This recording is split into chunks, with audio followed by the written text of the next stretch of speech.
The Mortal Kombat movie ranking, boys. Do we have to? There's almost like nothing I like about Mortal Kombat 2. Does that put it above MK95?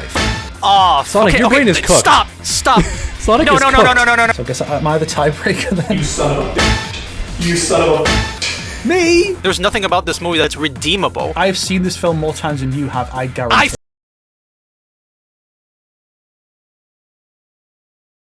Back it the fuck up here. You two will be fighting in real life. Here's the real question. This is what everyone is, of course, wondering right now, Sonic. Okay. Ranking depictions of Reptile in these films, go.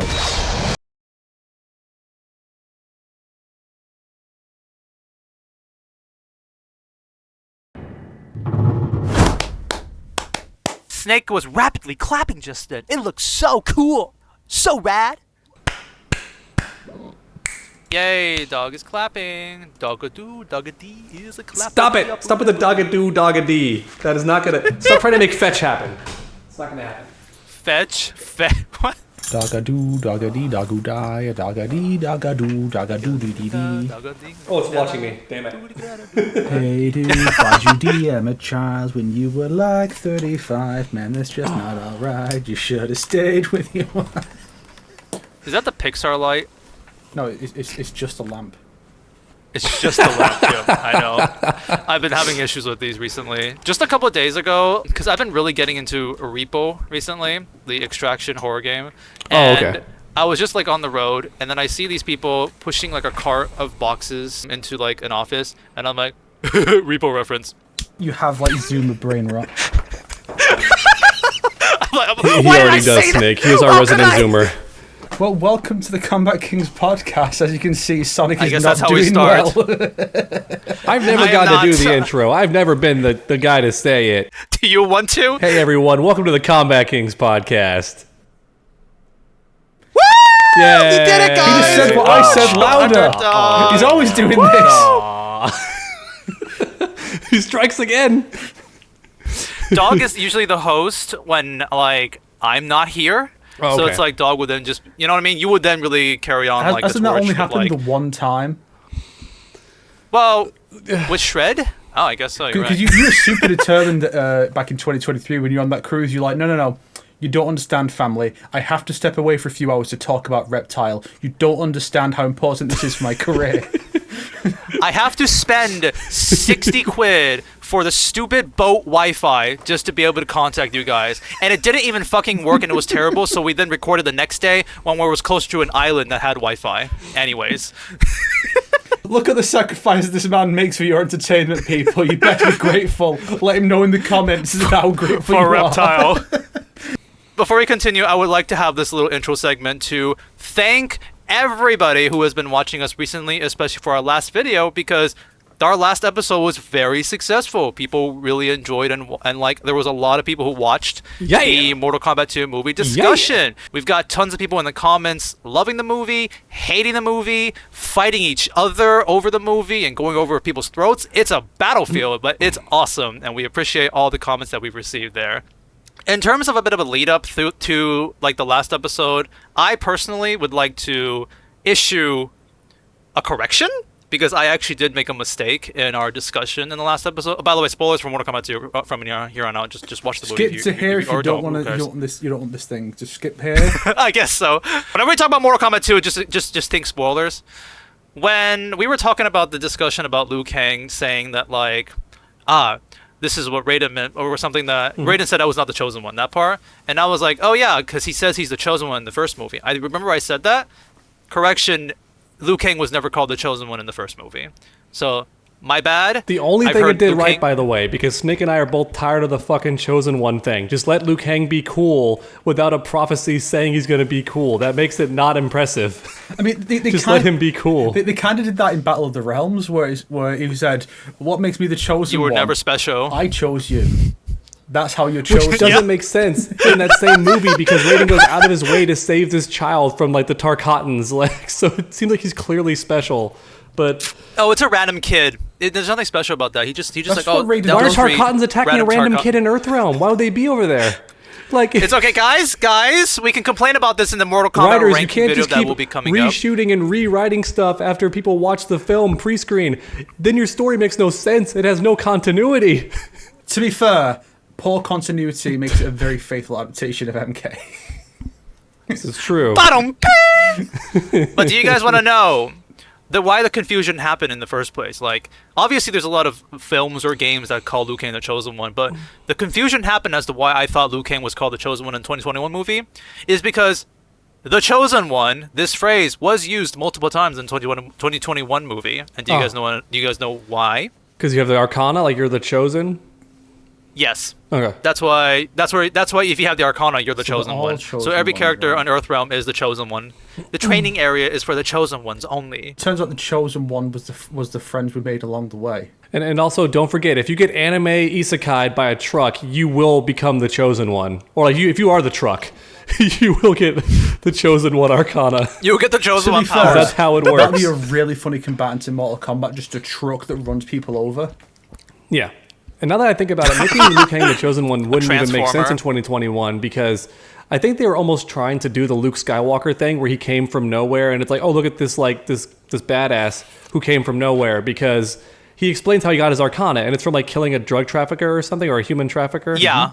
Something. So he's supposed to be a nobody who does great things, but then the writers realized, no, we don't want you to be the main character, Liu Kang, so you're just going to fuck off. In 2 films that's back to back. That's also like Ko Young. He doesn't really come from any. Okay, I guess later on it's revealed he's like Hanzo's bloodline and shit like that. But like nobody really there was like a destined chosen one. Cole Young had been liked, he would have been the chosen one. True. That is kind of funny. There's like 2 chosen one definitions. There's if you have the Arcana, if you have the marking, you're the chosen one. Mm-hmm. But then Raiden says to Liu Kang he's not the chosen one. So that's a different definition. Yes. Right? Apparently he so. whispers it in his ear in the second movie, someone tried to say in the comments, but I don't feel like He was watching what? so someone in the comments tried to say, and they might have been joking, I'm not sure. They said in the second movie that Raiden whispers in Liu Kang's ear that he's not the chosen one at some point. And I don't remember this. that if it happens its way in the background, Yeah. which is dumb. They could be lying, and also I don't feel like watching my friend's bootleg copy again. I've watched it a couple of times to fact check stuff, and I don't feel like watching it again. There's no explicit point where he does that. Maybe like was there a bit where when Raiden's injured, like does Liu Kang lean in to hear something from Raiden? Oh, maybe. Because if that happens, then that would be You're ridiculous. not the chosen. Ooh, I'll have to pay attention to that actually. Now, luckily for you though, dog, you don't need to worry about watching a bootleg copy because they just announced that Mortal Kombat 2 is releasing digitally on June 9th. Really? That's fucking fast. That is such a nonchalant It reaction. does seem to support the idea that the film might be failing financially. Oh, it definitely is. It's not even like $50 million close to where it needs to be to break even. Keep in Unfortunately. mind, people forget, like they think, oh, it broke even, it's a success. No, when people go out to make a movie, they expect it to like make a good amount more than it costs to make, not just like barely cover the cost. So they wanted to make like 300 million, and it's probably not even going to make 150 million. Like, you'd want at least double what it costs to make it. That's what you would want. Otherwise, why are you doing it? You know the funny thing is, it's actually a pretty similar story to 2021. Like I think 2021 was around 50 million, and it made about 50 million at the box office. But So they're then already they doing made way all that better money in that back. regard. They're at 100 million already, which is good. But the problem is, much like a YouTube video, you spike in the first couple weekends, and then you kind of just level off and don't make any more money for a while. That's kind of how a lot of Yeah. films go. One of the reasons 2021 had those issues was the fact that it also released on streaming same day, and it was still during a period where people still cared about COVID stuff because it was like early 2021. Yeah. So It did do good, pretty good on people streaming. stayed away from the cinemas, from what I've heard. and they also had a reason to not go to the cinemas. So the theatrical take was always doomed to fail, I think. Whereas the digital stuff, it's like that's harder to track because you even if someone They don't release the numbers for that. even if you like someone signs up for Disney Plus just to watch like say a Star Wars movie or something that's come out on it, even if they do that, you can't really track that. That's Yeah. the reason they did it because you don't do surveys for Unfortunately, it. yeah. It's just this Yeah. is the service overall. So I will say that going straight to streaming is a bad look. It's cool for anyone that wants to watch it, but it is a bad look to go to streaming this quick. It's been like 1 month. Not even. No, exactly 1 month. Not even. Not even. You're right. 4 days too Oh soon. yeah, actually, exactly 1 month because it was on the 7th, or for me, and now it's gonna Okay. be on the 9th.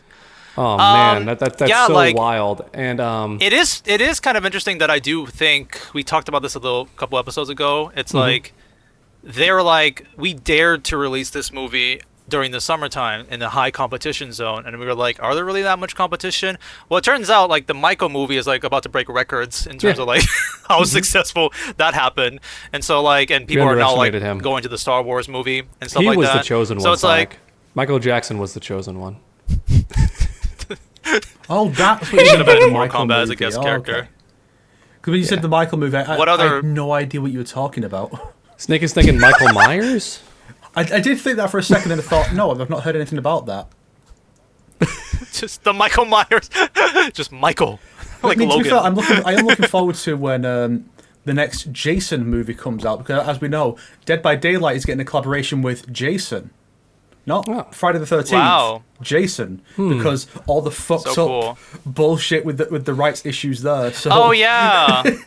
Meanwhile, I'm just excited for the new game coming out. Honestly, I'm excited for that Friday the 13th game because me and my buddies used to play the Texas Chainsaw Massacre game all the time. So now I'm excited for the Michael Myers one, and I could drag you guys into it. That would be hilarious, getting to just kill Snake and Sonic as they desperately try to hide from me. Damn. Nice wiggity swooty. Yeah. His intrusive thoughts came out there. It's not going to be as scary as Texas Chainsaw, though, because that game was even scary playing with your friends because you're in this like creepy ass underground tunnel system at the start, no matter what, and you just hear the chainsaw down the hallways, and you're like trying to pick the lock and get out. Like you're scared no matter what. I don't think that Michael Myers can achieve that level of fear. Just saying, but anywho, we're way off track. The digital like release does. To me, I'm like, there's a part of me that's like, oh cool, it's coming out digitally sooner, so I can rewatch it sooner. Because there's a couple things I do kind of want to like check again and make sure. I hope we get to see the IMAX version of it, just because I want to see like the references that were on the top of the screen. Because like, I've heard comments saying that like during the Deadpool fight, you can like literally see like a vision, like the background on the top looks like a health bar or something like that. Like I really want to notice that. I really want to be like, oh, that actually would be Cole's cool health bar just goes all the way down when his head gets crushed, like those like that Deadliest Warrior video game that came out on the PS2 or something, or was it PS3? I forget. But like the sooner the digital release means the sooner I have to make my big sucks video on it. So I'm like, it does not suck. Still busy on my Chaos Reigns video. Yeah. Well, oh yeah, but I meant like suck or doesn't suck. It's the suck genre. That's why I just call it the sucks video. The sucks genre. I love that. So basically, Sonic is not too far off, I think, being done with the Chaos Reigns video. Oh, we can talk about that more if we want to talk about our content later, because I can show you guys a little some teasers.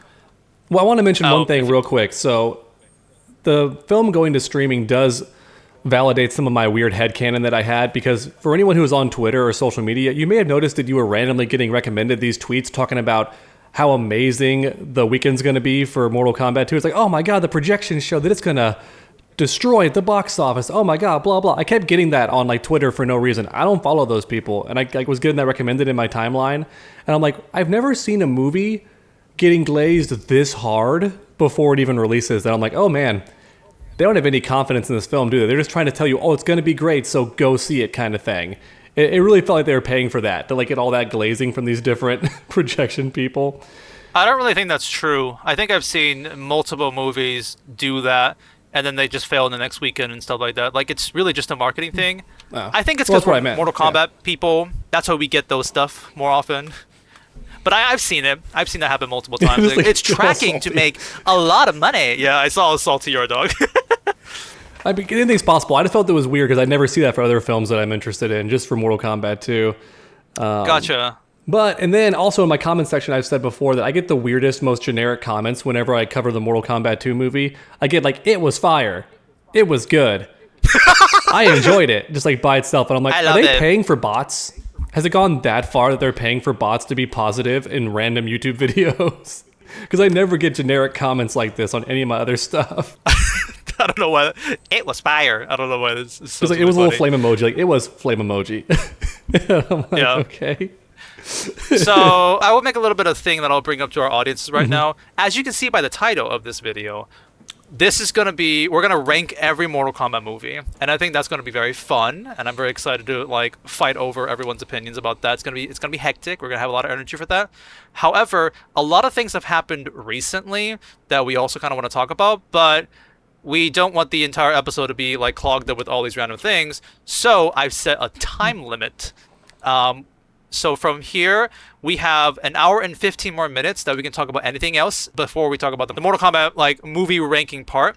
So I've got my calculator here, and time starts now. Go. Okay, what else do you guys want to talk about? You say you want to talk about our content, Snake? Yes. Okay. Who wants to go first? I had a great segue into your content, Sonic, and you fucked it. You fucked it immediately. Yeah, like a cheap dollar store hooker. Tell us about your fucking content, Sonic. Okay, I'll talk about my content. So, a lot of people have asked me about where's the Chaos Reign Sucks video, and like, is there any news about it? I've been really quiet about it these past couple of months. It's because I've been non-stop working on it for the last couple of months. Well, I kind of took a break between like late April because I worked on the Invincible video, and the Mortal Kombat 2 review, and then weekly podcast episodes. So now I've been kind of getting back on track and getting the Chaos Reigns video done, and no kidding, it's like 90% done. Well, almost done, except for some of the more edited like 3D animated stuffs and the commissions and all that kind of stuff and whatnot. So if I get lucky, this video could be out like mid-June, if I'm lucky, because right now I'm actually kind of waiting on the people that have commissioned to like give me their stuff before I can like purely get this video out. And I also want to see if there's like, going to be any copyright issues or like demonetization issues before I can truly get it out. So expect it soon. I'm pretty excited to finally release this video. I put a lot of effort in this one, and Hell also yeah. you two, you boys are actually in this video too for a couple segments. Specifically the podcast episode with you two in it. So you guys will randomly pop up in the video. Now, in terms of a tiny little teaser, I will show you guys. Also, holy shit, we've achieved the RGB color scheme, I just realized. Like, Snake has the reddish-orange background, Sonic has the green, I've got the blue. Wait, that's so awesome. Sonic, disable the green screen for just a second to show what Doc's talking about. I'm disabling my repo gameplay because I've been playing like hours of repo and recorded a bunch of stuff. I'll disable that right now so you guys can see the RGB is like working over here. Anyways, here's the thumbnail, or at least part of the thumbnail that will be out when Chaos Reigns video is out. Holy shit. It looks like I made this. Scorpion. Sub-Zero. Reptile. There you go. Hooray, it was only slightly I guess less Sub-Zero does cringe this. than I expected. Hooray. Yeah. Well, Scorpion does that too, actually. All the classic ninjas will do that. But I know Sub-Zero's stance has always This been is- like this. So I was doing his little stance that he used to do, his little derpy karate stance. But oh my god, Sonic, I would make something like The fucking Ahegao face. Come on. Well, because that's how she would act. She'd be like, oh yes, grab me, Bihan, please. She's just mad her hair's not getting pulled right now. She's very angry. The other thing I can show you guys is when I talk about like how bad Noob Saibot is handled in this video, I'm gonna basically like show this.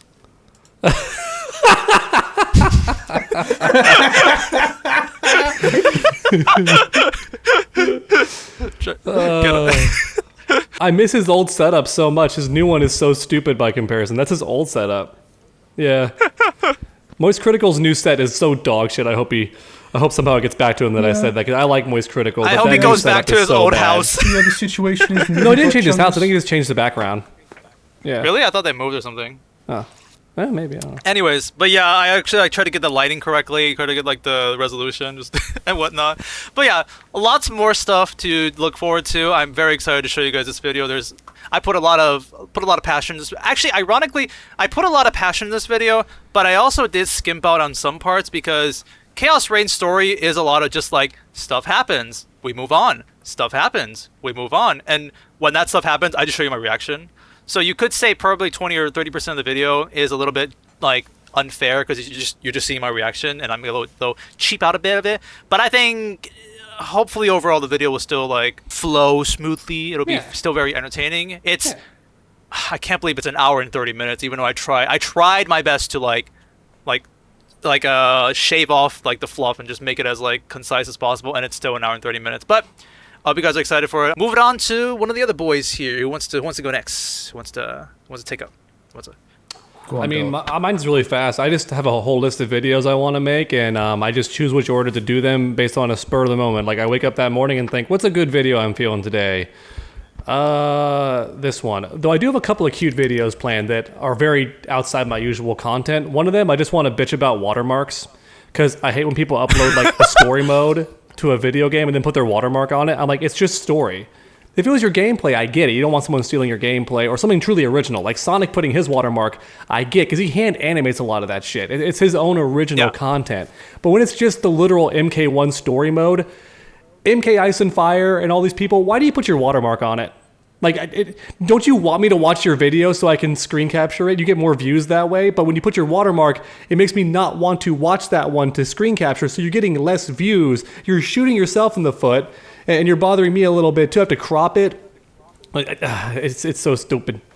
Anyway. So I do have, first off, as a content creator myself, I get your pain. Second, I would never complain about that, because that would just mean that the reason I'm complaining about that is I'm literally taking your footage, and I can't take it because you have a logo on it now. But it's not their footage.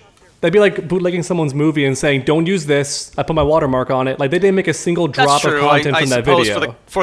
For the cutscene and Oh, stuff. like, That's what I mean. I guess like it's the their other channel is like just movie clips, but then they have like the I hate those shitty things. logo on it. It's like, I hate those. It's like, you didn't make this thing. That is quite annoying. I don't too, get how 'cause I those recently channels had get to look up exist. clips. They just literally steal content for their entire career. I'm like, how do you get to exist? You just re-upload other people's stuff, and then sometimes Warner Brothers gives them the early access keys to stuff. And I'm like, really?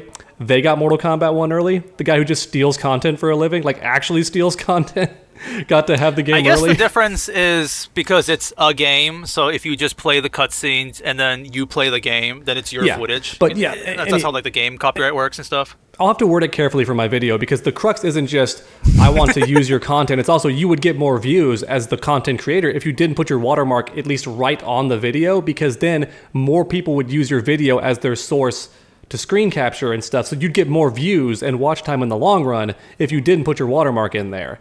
Because most content creators, they go through those different various videos, like story mode, until they find someone without a huge watermark on it, so they can at least like barely crop it or something, you know? And you might be, somebody watching might be asking, well, why don't you just leave the watermark in? Honestly, that would be easier, but the problem is then you get dumb comments saying, why are you using their video? Why are you using their video? So you actually save more time in the long run just cropping it, because you get dumb comments otherwise. So that's one video idea I had. A second one is me just ranting about not being a shill because I don't get early access to stuff anymore. and also joking about how now, ironically, I'm getting bashed for that, which is hilarious to me. It went from, you're a shill, your opinion doesn't count because you get early invites to stuff. But then with the movie, I actually didn't get an early invite, and now it's, you're just mad because you didn't get an early invite. I'm getting roasted for not shilling. It's a funny age we live in. So I wanted to make 2 of those videos. Everything else is just regular Mortal Kombat or Street Fighter stuff. I'm trying to do my redesigns. I reached out to a big Guilty Gear creator and wanted to rate the worst redesigns for that game. But sadly, he just made that video with a different creator. So I'm like, okay, we'll just put a freeze on it for a week, and then it'll be fresh again, you know? So I'm reaching out, trying to network more. We'll see how it goes. I don't know if you want to talk about this because you deleted the tweet, but didn't you get invited to be like a special creator for Invincible Versus recently? I did. Yeah, I got invited to the coalition of creators. I only deleted it because I don't think you're meant to show that email. But I was like, I'll crop out all the important stuff. And that's pretty hype. It is. The only problem is my Invincible stuff's not popping off. I think you got to be a very specific creator to get views on Invincible. You either had to be covering it the whole time since the beginning, or you had to be someone so big like Diaphone that no matter what you do, people watch, because Diaphone is the content. I do have one funny idea planned, though. I wanted to copy Sajam's idea for a video he had many years ago. Or was it? It might have just been last year. He made a great video titled, Injustice was a real game played for money. And he just brings up all the nonsense in the first Injustice game, and it's so funny. And he just shows off all the broken stuff. I wanted to do that for Invincible Versus because it's still a very jank game, and there's already tournaments for like 10K and more if you win. And to give anyone watching an idea of how busted it is, even if you're a casual, you should understand this. While blocking, if you have Adam Eve on your team, you can just mash the assist button while blocking. She'll fly in and stay behind you and just throw her diagonal down projectile, and it interrupts any gap in a string. And she's safe, you're safe, you never have to let go of a block. That's why she's a top tier character. She's S rank. because you just mash that while you're blocking, and she goes, huh, and just knocks the enemy away, and there's no counter to it. It's really, really It's the cheap. best assist currently. Yeah. It's the best assist. The Invincible versus, like, after the first week, is so degenerate right now. It is like, the meta is literally, if you're going to combo, don't switch in, because then you give your opponent the 50-50 chance to counter it. So just don't finish your combo. It's like, wow. It's all about resets. It's actually still very fun to watch, though. Yeah. But it's very degenerate. It's all about resets, and it's also like there's stupid stuff in there, like Cecil not being optimized very well, because Cecil's best bread and butter combo is just like 4 hits into super. That's like his optimal. You shouldn't even do a long combo I feel with like him. It does people less are damage. learning.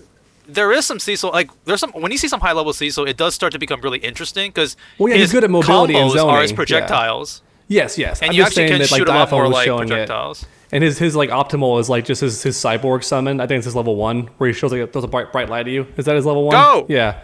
Oh no, that's his side one. The neutral one is a cyborg. The side one is like the grenade thingy that comes back.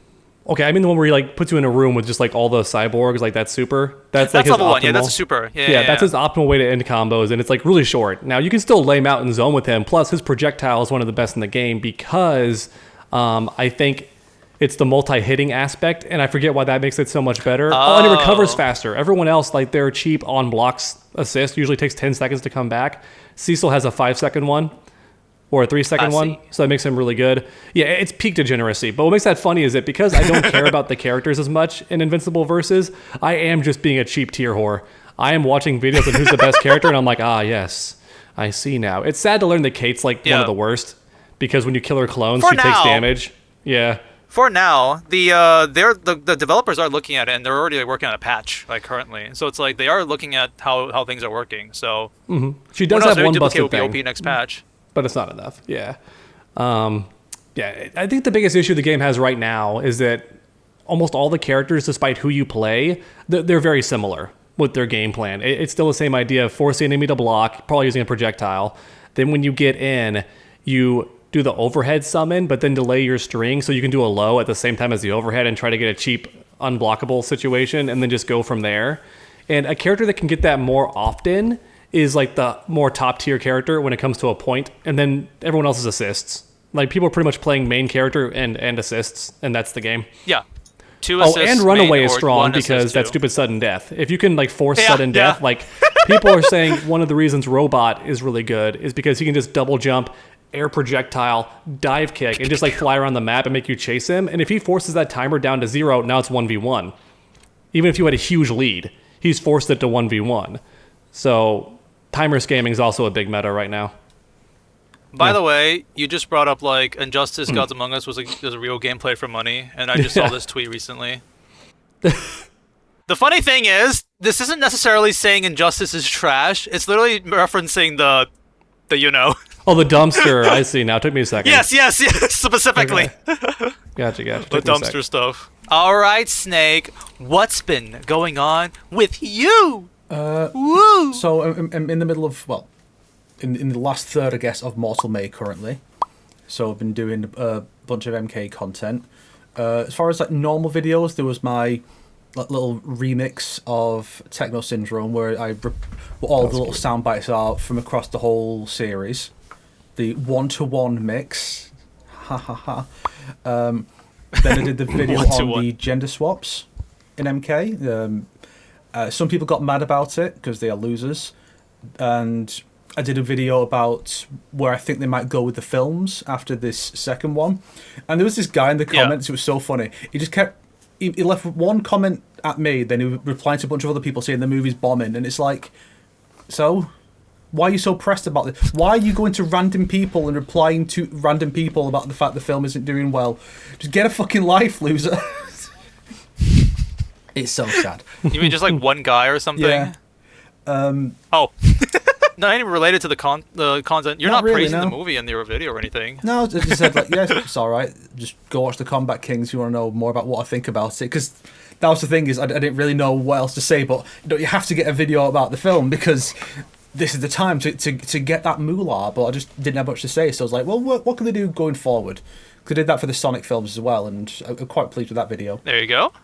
That's a fun topic about the movie too. I've also had a couple of shorts out. One is every Ed Boon cameo in the entire franchise, and there was another. I helped you out with that one. And there was one that is going over every fatality that's been shown in one of the cinematic trailers and comparing it to the in-game rendition.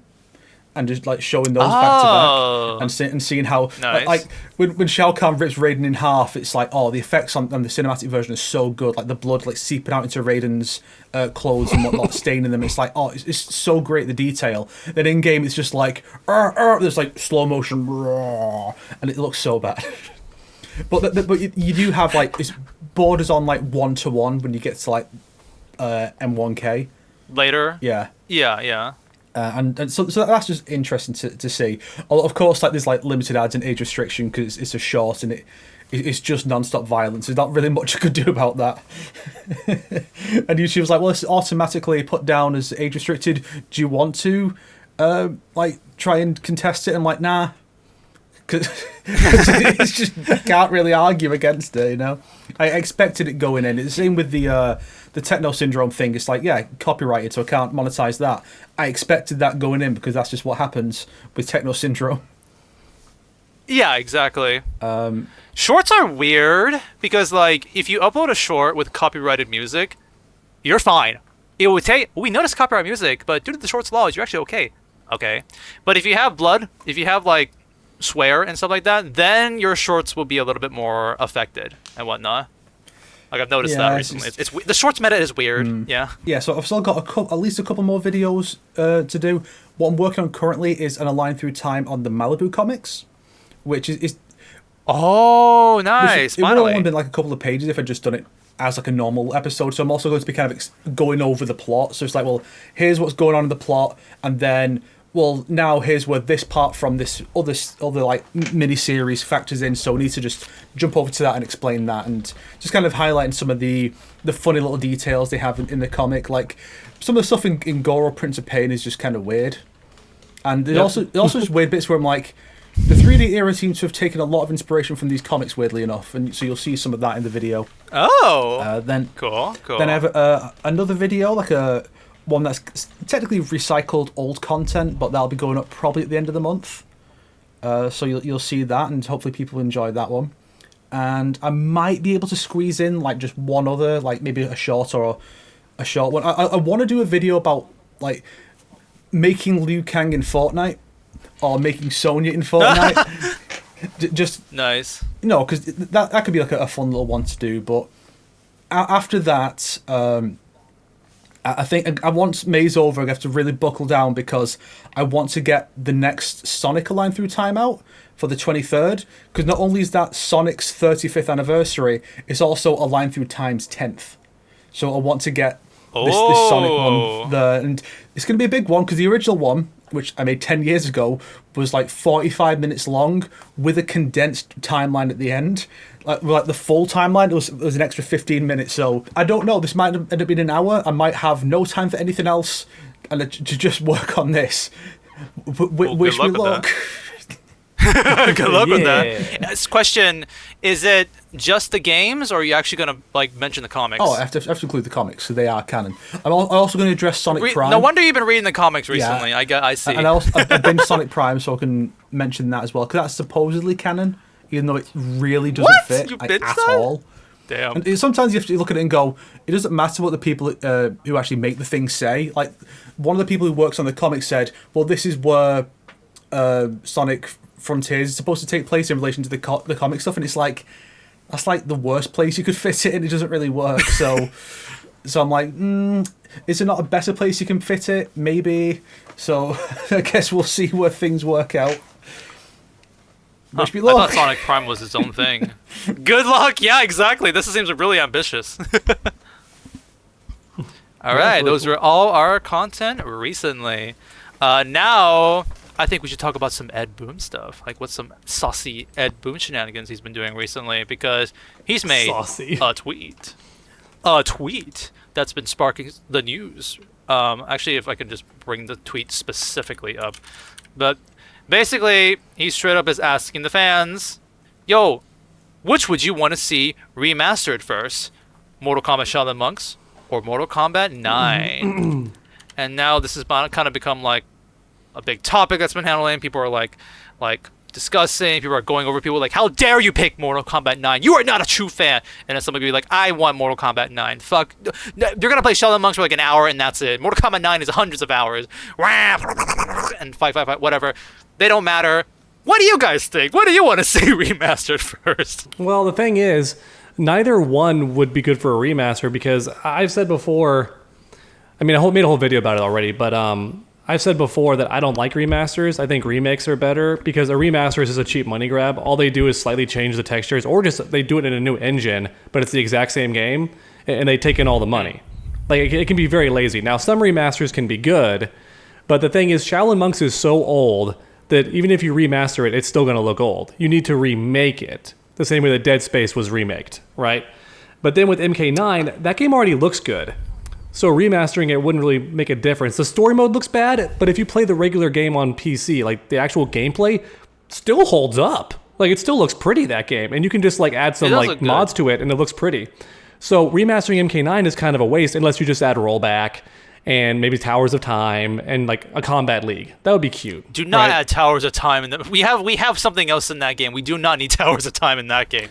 Well, I just meant a reason to keep people playing offline because some people don't like grinding ranked. So once they finish the challenge tower, they're going to be bored. Dog, what you're effectively asking for is, put in Combat League and then have a bunch of dog shit recolors as the rewards. Yeah. Sure. I want my add more costumes, I MK9 guess, in a alternate remaster. Scorpion armor Scorpion to be pink. Well, what if it could also be like, what if you unlock cute little profile backgrounds like in Marvel Rivals and like you get like animated Oh, you mean katana, like Mortal Kombat 1, right? Sorry, animated Sonya going, has like a little profile picture and stuff, yeah. Emojis! You unlock emojis! Yeah, that like too. Sonya. You unlock emojis because they bring back the King of the Hill thing where you put your little me characters down there. They could bring that back, but give you like unlocks for them. You know, there's stuff you could do. But so my point is, neither one deserves a remaster. Both deserve a remake. Shaolin Monks is old. That game's almost like 20. It's over 20 years old already, I think, by now. Yeah. That game just needs a remake. The issue is, I would love a remake, but you have to think about like the idea of the developers' mindset, or the producers rather. They're probably thinking, is this worth the investment? Like, can we get enough people to buy this? Because it's already a pretty niche game, I feel like. So I have a bit of an input for this because the phrasing used is remaster, where I do feel like people are more looking at it as like a remake, because the potential of a remaster here for both of these games, there are some. Like, let's say, if you play Shaolin Monks nowadays, it doesn't look that pretty, but you may or may not have methods to play the game, full screen, 60 FPS, with some tinkering and whatnot. So that's the kind of thing that I think a remaster could implement. Or maybe like dial up some of the textures and all that kind of stuff. The thing about that is I actually do agree with you on, I think Shaolin Monks could use a remake, but because I remember people being like, ooh, what if Shaolin Monks was in the style of Mortal Kombat 11 Chapter 3? When Liu Kang and Kung Lao were like in their little mission, it's like, what if that version of Liu Kang and Kung Lao like beating up like minions and all that kind of stuff? That'd be cool. awesome. Oh yeah, that would be really cool. That's a remake at that point. I feel like that would be. Yeah, and I would actually really like to see them tackle that crazy fucking story mode and see if they can fix it and stuff like that. But like for MK9, I actually see the potential for a remaster there because I think like one of the best things you could do if you remastered MK9 is roll back netcode and maybe some patches. Because like Mortal Kombat 9 is pretty damn broken and competitive. So that's one of those things like it's almost like a little bit of a second chance to give us some patching and stuff like that. Maybe. Now, and also I agree with you, like the cutscenes when it's not real time is a bit not really good looking. I do not think they're gonna like reanimate everything there, and at that point that's a remake if they're gonna do that for Mortal Kombat 9. So I would actually think remaster Mortal Kombat 9 is a bit better, remake for Shaolin Monks is probably better, but the third option that nobody's talking about is re-release. Like Legacy Collection 2 I think is one of the best things. Just re-release Shaolin Monks in there. Or maybe MK9, but I think MK9 is too good and too big to be in a re-release for that kind of quality. That's what I think he's kind of getting at, because he does have the quotation marks around remastered, which suggests if he doesn't mean just flat out remaster, it's more like as more of a catch-all term for to bring the game back in some way, shape, or form. I don't think it necessarily means like, because like you said, like both have very different things that would be needed for, or would be necessary to bring it back. Whereas like MK9, it's literally just, give it a bit of a resolution bump, improve the frame rate, and I guess axe Kratos and maybe Freddy, depending on how the rights work out. And then that's it. That's really all you need to do. And Shaolin Monks obviously needs a lot more for modern presentation. If you're going to bring that game back, it makes some more sense to do it as part of a collection. But personally, I don't think this is even an indicator of anything, because Ed asks stuff like this all the time. He's always been doing this stuff. Like, I remember there was back in Injustice 2 days, someone was like, "Could any chance we'll get like certain characters from the first game back?" And he goes, "Oh, you mean like a legacy pack?" Amounted to nothing. I think at most this is maybe Ed just trying to gauge fan interest, so maybe he can go to the higher ups at WB and go, "Okay, look, well, there's interest in this. Maybe we can try and get the ball rolling." Not like Shaolin Monks would probably go towards the idea of Collection 2, whereas MK9, I can see MK9 being like a standalone re-release.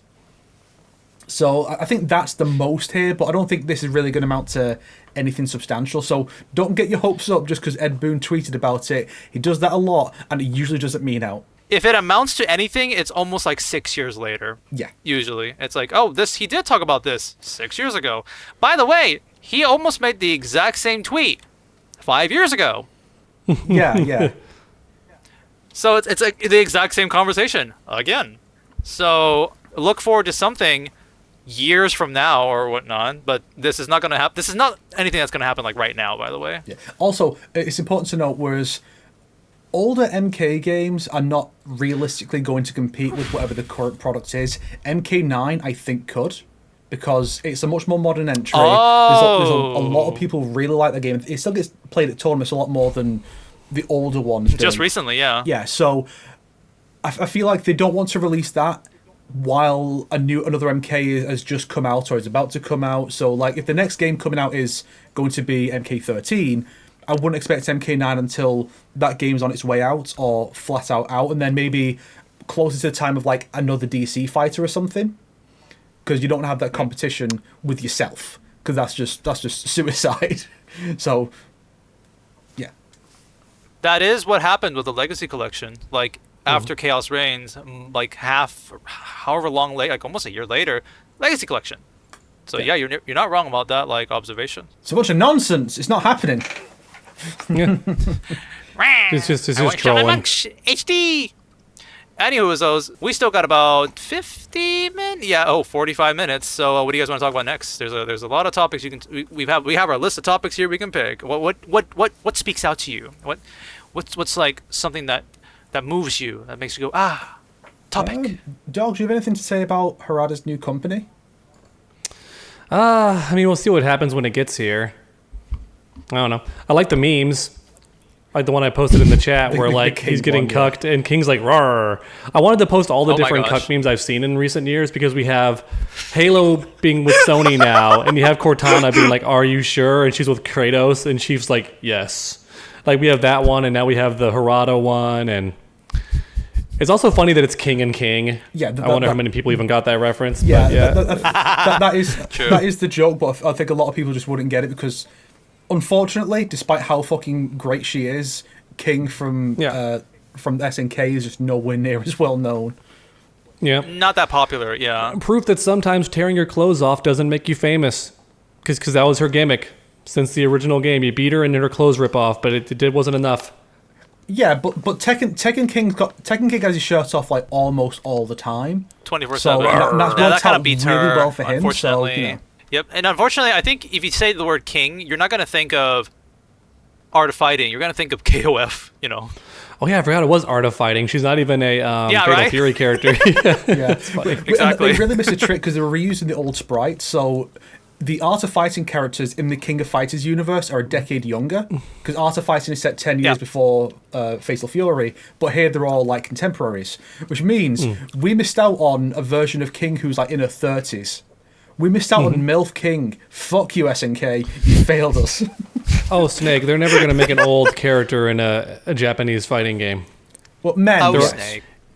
Yes, men will happen. But even if, like, Gin looks old as fuck, but Chun-Li, who's, I think, canonically 50 right now, still looks like she's 35. At worst. You are never going to see Ada Wong old, guys. Sorry. Like she's gonna look super fucking young, even though when she shows up later. The worst you'll get is bad voice acting. You're never gonna get her looking bad. What are you talking about? She's gonna look bad. She kind of bad though. Thank you. I hate Gen Z lingo so much. Literally doesn't mean literally. Bad doesn't mean bad. I hate your generation. Let's move on. I do love how it took you like 3 seconds. 3 seconds. Well, I'll say this, dog. To be fair, bad has also been slang since the 90s. It's so bad. But now it's like a different thing that also doesn't mean bad. So people just take the word bad and say, this means whatever the fuck I want it to. No, that's not how it works. Plus, we did say sick a lot as millennials. Here. We invented the term sick, which meant good, which sick should not mean good, but it did. Yo, that was sick. So, That's pretty sick. We also popularized the word dude, which I don't hear very much anymore. I don't hear dude that often. Dude is too common now at this point, where it's just like you could just use it like normally. People say bro now. Think it's, like, people say bro instead of dude. Yeah. People say oomphy. People say moot. What the fuck is that? What the hell is even that? People say twin. What the hell is even that? Catch up. I am that old man. guy. Catch up. I am when I hear all these like Zoomer terms. I think in What the hell? I think in this day and age, you're more likely to get called unk for being 20 than you are to be called dude. True. So Harada is back, got his own company, and you know what? Good for him. We made a prediction. We were like, look, Harada retired from Tekken, but is he like gone? I feel like he's still got some oomph in him. You know, Unk still got it, right, guys? Oomphy's got some oomph in him. He's got his own Versus company. I forgot what it's called. Versus. Don't ignore me. It's just. You'll be in the video. Don't worry about it. It'll be in the video. So isn't he getting like other like older fighting game developers in the company with him? I don't know much. There isn't really much stuff. All we just know is like he's got his company. Is it funded by SNK or is he working for SNK? I always thought he was more independent. From what I understand, it is independent. They're just helping to fund some of it or something. I think they're like maybe like an investor, but they don't own it. Him working for SNK is just not true. It works for the memes, but it's not actually true. Have you seen the memes? Have you seen the memes about me? Said Harada. The memes. Have you seen the memes? The fact that's an actual line is just so great in Metal Gear. It's funny because apparently Anthony Starr kind of sad that there aren't going to be more memes of Homelander because apparently that's his favourite thing about the show. So the sheer contrast between the actor and the character's like, no, make it illegal to post memes. And Anthony Starr's like, nah, feed me more. More memes, please. I have seen one Twitter post and I'm like, oh shit, you might be onto something. Someone did say the boys might dethrone Breaking Bad in terms of memes, and I'm like, shit. Well, the thing is, a lot of boys memes. See, the problem is Breaking Bad has actual discourse around the writing because it's a good show, whereas The Boys became complete ass after season 2. So all we have are the memes. Like the memes are better than the show. That's the funny I saw part. That tweet, yeah. Like, we're Doink doing the like Homelander swimming and Mario, Spoiler which is for the boys, already by the way. super fun. Not really, but yeah, bloop, bloop, bloop. That was funny. There's a lot. Yeah. I think I saw it's like when you're playing Black Panther and the thing like smashes the ground. Oh, shit. My dashes are gone. I'm actually kind of passionate to talk about Azula. Because we just released her trailer recently. Have you guys seen the trailer yet? Yeah. Yeah, I thought there were some pretty cool things there, especially because we did try to predict a little bit of how she would work, because one of the things we were wondering is how would her stance work, because they've established that she's going to be a stance character, but it actually feels much more like a second mode in a way, or like a second form in a sense, because it's not like a thing you can switch like normal mode, crazy angry mode, like back and forth and stuff like that. Yeah. So Snake, I'm assuming you haven't seen it yet. Okay, I'll explain it. Basically, how it works is there are 2 methods, because every character has 3 variants. If you are playing Azula with Ju D, I think that's what she's called, as a support. She's the girl who has the meme picture of "There is no war in Bossing State." Like that's one of her like background characters. Then you will be permanently in focus mode, which is her normal stance. If you have, which is kind of fucked up, her mother, but it's not actually her mother. It's a broken mirror of a reflection of her mother. So it's more like in like her head in a way. If you have that as her partner, she's in Fire Lord mode, which means she's in like crazed up like mode basically permanently. But if you have the third support, which is Lee and Lo, the two the twins, like the old ladies, what it works now is you start off in focus mode. You start off in like normal Azula mode, but when you lose a round, you go into like crazy Fire Lord mode like afterwards or permanently. You also get longer traps with the twins too, I think. Yes. Yeah. So that's a trade-off. Is you need to play two characters. It's like it's harder to play two characters, but the trade-off is you get better stuff. Whereas the other two is like you get consistently either normal Azula or crazy Azula. And I think that's kind of interesting. It's like you have like that method of like doing the stances and stuff like that. She seems crazy. It's like based off of her combos. I'm like in the trailer, I was like, what the fuck are they doing these cancels and whatnot? I mean, yeah, it looks really cool to me. I'm really excited to play Azula. I was like insta lock, insta main. This character seems fun, which is funny because my girlfriend absolutely hates her. Well, she is a very good villain. She's a great villain for that reason. I just like crazy characters in fighting games. You know, she's pretty much Jury, so here we are. It's the Jury character. It seems like her mobility changes, but what's funny is that her two different stances don't feel like opposite. They're just slightly different. Like they're not a huge like difference in gameplay because in her regular form, she still has good mobility. And then in her like evil form, she still has good mobility. It's just different. I don't see a huge change. When they were doing like currently at least, when they showed Sokka and like his moveset, like they explain every single variant very thoroughly. But for Azula, they haven't done that yet. All they've done is they've shown there's like a 30-minute video of the like gameplay, like they showed a combo breaker of like just two pros like fighting and stuff like that. So I really want to know the differences. But from what I've heard, like the focus Azula, as they call her, she has more setup. Like she can more like projectiles, the little fireball out. She has more projectile and stuff like that. Kind of a zoner too, a little bit if you want to. Yeah. Oh yeah, her it's so fast when she like just shoots it out. But for Fire Lord Azula, they said she's much more of an Unga Bunga rushdown. Like the planning methodical stuff is a little bit gone, and she just has more like fast things and whatnot. So that's like the two different play styles. I like the meme you attached because it's showing Magneto. But when I saw Azula's gameplay, I thought of the KOF character who stole Iori's fire. I forgot his name. He's got the green fire. He first came in 13. Ash. Oh. What is it? Ash? Yeah, I thought of Ash because like a little short fireball that you land on and it launches you and then you can like loop it in the corner. I'm like, oh no. And if you close your eyes, it's just Ash playing. It's like, oh no, the infinite combo in the corner does it almost feel like. Except when you learn that Ash is a charge character and you're like, oh fuck.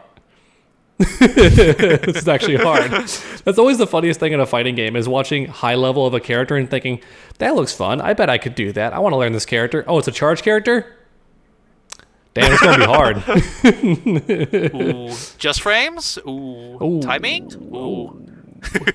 Snake, what do you want to talk about next? What speaks to you in this like list of conversations? I watched The Mandalorian and Grogu. I enjoyed it. Yeah. Wow. And now my girlfriend and I want to watch it. Though we didn't see season 3, so that's my question, Snake. Do we need to watch season 3? I don't remember what happens in season 3. So no, I know guess Lizzo you don't. shows up. And Jack Black in that one episode. Yeah. But I'm going to watch a summary of Boba Fett and The Mandalorian Season 3. What I did find funny is the trailer spoiled something that they probably shouldn't have, and also made me laugh, though, because there's a brief clip in one of the new trailers of what looks like Mando fighting one of the Jabba twins, like in ceremonial combat. Yeah, Jabba the Hutt's dead. I so know. he had two twins. No, that's not the twins. That's Jabba's son. Oh, are they different? Yes, because the twins are like Jabba's siblings or cousins or something, and this is Jabba's son. If you watch the Clone Wars movie, the CGI one, this is the baby that Ahsoka and Anakin were protected in that film. He's now grown up and he's swole, and like it's a whole thing. But like, yeah, so he's swole. Okay, that makes a bit more sense because I was looking at my girlfriend and I said, wait, did Jabba ever have any like physical prowess? I'm pretty sure he was choked out by like a very skinny woman. And then I was like, wait, did she use the Force to choke him? Because they always say like, oh, Leia has the Force. You just got to look for it. And I'm like, she does have the Force, but not in the way y'all are saying. She can probably just like sense it and stuff. But anyway, I was like, she choked out Jabba in her like thong. So I was like, can they fight now? Like, is Jabba suddenly a physical threat? When did this happen? No, it's just him. He's like an It's a exception different character. because of his upbringing. Yeah. He's the Frieza of his species. Gotcha. Okay. Yeah. Fair enough. And There you go. overall, the film kind of felt like it felt like 3 or 4 episodes of the show like put together. That's what I've into heard one. too. Yeah. Like it really does feel like This could have been season 4. yeah, it feels like they had a premise laid out for season 4. Like they're like, here's what the 8 episodes are going to be, and they're told, well, you're going to get a 2-hour movie instead. So they're like, okay, remove the unnecessary 4 episodes and the 4 main plot relevant ones. We'll put those together because it doesn't have like a traditional pacing. The film ends up feeling longer than it actually is because you don't have that. Because with most films, you can feel when you're approaching the climax. You can feel when you're in Act 3. It's just an innate sense you get because you've seen so many films. You just get used to the structure. That's why it feels weird when a film doesn't follow the traditional 3-act structure. And this film is an example of that. It really does feel like multiple episodes where you're like, okay, here's kind of the end of one story, then the next part's kicking in, and you're like, where are we now? Are we halfway? 2/3? Like, it's not bad. It just feels that it doesn't feel like any other Star Wars movie because of that, because the rest were all obviously definitely made as movies, as 2-hour films. So it might feel, if you've seen the fan edit someone did of the Obi-Wan show where they turned it into Obi-Wan? a movie, it might feel closer to that. It's kind of That's funny. weird. I just have no idea where the Mandalorian's going to go from here, though. Like, what are they going to do with this thing? I'm wondering, is this just going to be set up for, like, we're going to jump forward like 100 years for a filming, an older Grogu will be there or something? I don't know. I don't know. I either. do find it very interesting that, like, because the online discourse about this movie is like, if you go on Twitter, everybody hates this movie, where everybody thinks it's like, they're comparing it to like Rise of Skywalker, and I'm like, whoa. Uh-oh. So it is very interesting that the Force Snake is on the side of liking it, but yeah, like the discourse is pretty harsh on this movie when it came out. It's not like, I don't think people are saying like there's something really bad that happens. It's just much more like people are saying it's a nothing burger, and like that's sort of like the issue with it. Yeah, So I'd say it doesn't feel. You know, there's different kinds of like films spinning off from a TV show. Like, there's the one that's we've got here's the show. They were going to cap it off with a movie. This is not that. It's more like when you get like an anime and then they have like a film. Like the first Naruto movie is kind of nothing in the broader franchise. It's just here's a thing who's got a bigger budget, and that's really all it is. I'd say that's what it is. I mean, I'm sure they'll factor eventually. I'm sure some of the characters in this will pop up later. Oh, one fun thing though, so Dave Filoni obviously he's taking over Star Wars. He's the guy in charge of. Was in charge of the Clone Wars and Rebels and whatnot. A few characters from those shows show up in this, but you don't need to be familiar with those to know what's going on. But there's a particular character from Rebels who shows up, who in Rebels was voiced by Steve Bloom. And in the film is voiced by Steve Bloom. I think I know the character you're talking He's about. voiced by Steve Bloom in the film. So, much like when Colleen O'Shaughnessy reprised Tails in the Sonic movies, Steve Bloom's name is like in the opening credits of a major movie. And it's like, yeah, good on you, buddy. Good for him. Finally, Hollywood recognizes Nice. your talent. Yeah. Hell yeah. Actually, that does put a good perspective on it. It's like you're saying, like it feels like one of those anime movies. It's like the One Piece movie version, where it's like it's a big, climactic, and exciting movie. But how does it piece together in the One Piece series? You don't have to watch One Piece. You can still watch this movie on its own. I'm sure there will be references when if they do make another season of the show, or if they do like Book of Boba Fett season 2 and Mando shows up in that or whatever. I'm sure whatever happens, they'll reference this film somewhere, but I don't think it's going to be super important. It doesn't have the vibe of like a major thing. It just kind of feels like we can make a movie. Let's do that. Yeah. Interesting. I'm both I'm excited glad and you worried liked now. it. Yeah. Yeah, I might check it out too. I'm just kind of curious at this point because like, man, so many people. Well, people online don't like it, but I think general audiences are just kind of like, that was good. Like, I feel like that's what I've heard. I mean, like you talked about Dave Filoni. I did watch his other show that came out recently, the Maul TV show. I really liked that one. That one I thought was really good, especially because it's more of a villain story. Yeah. And I would say that show is the continuation of the Clone Wars TV show.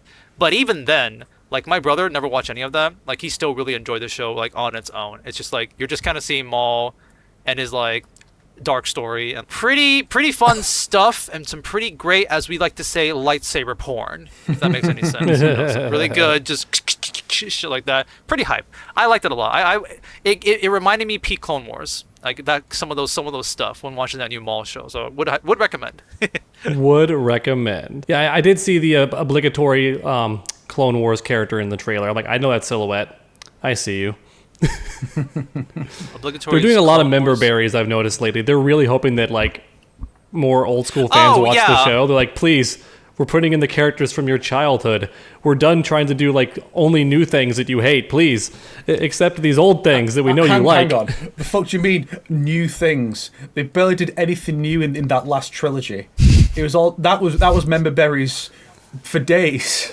It was member berries, but Jedi combined with let's new. kill your childhood by making the main characters suck member berries, and but killing The off Last all the Jedi main was pretty characters. new, and people hated it, so that's why they went backwards and be like, no, guys, we dog, still love the old Star those Wars. films aren't member berries if the berries are blue, but they painted them red so you wouldn't notice. Oh. That's what those sequels film were. I mean, I do like how the first one, The Force Awakens, is just a shameless redo of an older movie. Yeah. Like, it's just the same movie. Yeah, The New Hope, basically. Yeah. The funny thing, dog, is like the whole member berry stuff for the TV show straight up started from Mando season 2. From that point on, it's just like, okay, Clone Wars, we got Ahsoka, we've got Luke Skywalker, we've got So like that's when they lean hard on the member berry stuff. Yeah. And now I want to watch the show. I never saw the Clone Wars, so now I kind of want to see it. I saw the 2D ones with General Grievous, my goat, represent back when he was OP and kicking everyone's ass. Clone Wars, I love it, but I would also not recommend you to watch the entire series. I would recommend you to like look up the episode lists that are like. Oh, is there? Link me that. Link me that shit. Yeah, you can find that. And that's what I did. Had a blast. I was like, these are great episodes. Yeah, because there are fillers. I tried getting into the show, watching the episodes, and like, I mean, the first few episodes I just focused on the clones, and like Jedi barely factor in. It's like that's not the best way to open this. You should start with like actual characters, kind of ease people in, because the clones are just not that interesting. I'm sorry. I've skipped about 80% of season 1. Like I just went because like the list recommends it. I've heard it's one of those shows that gets good in season 2. Season 1 is whatever. It's like it's like I think Star Trek: The Next Generation is apparently like that, and I think Always Sunny in Philadelphia is that to an extent. Like once you get to season 2, when the good shit comes in, then it probably becomes like an all timer. But before then, it's like Smith. And the thing is, while you're watching this show, I would not care about these clones. But then, as the show goes on, like there are moments where I'm like slowly actually like caring about the clone characters. I'm like what the fuck? Why would I care about these clone characters as they go on? But they get marks, they get moments, and then they sometimes will die, and it gets really sad. But it shocks me like how later on in the series the clones actually do kind of get you in the fields and whatnot. Neat. Regardless, this is probably the most positive we've been towards Star Wars in this podcast, honestly, surprisingly. Because it's really difficult to be positive about Star Wars in this day and age.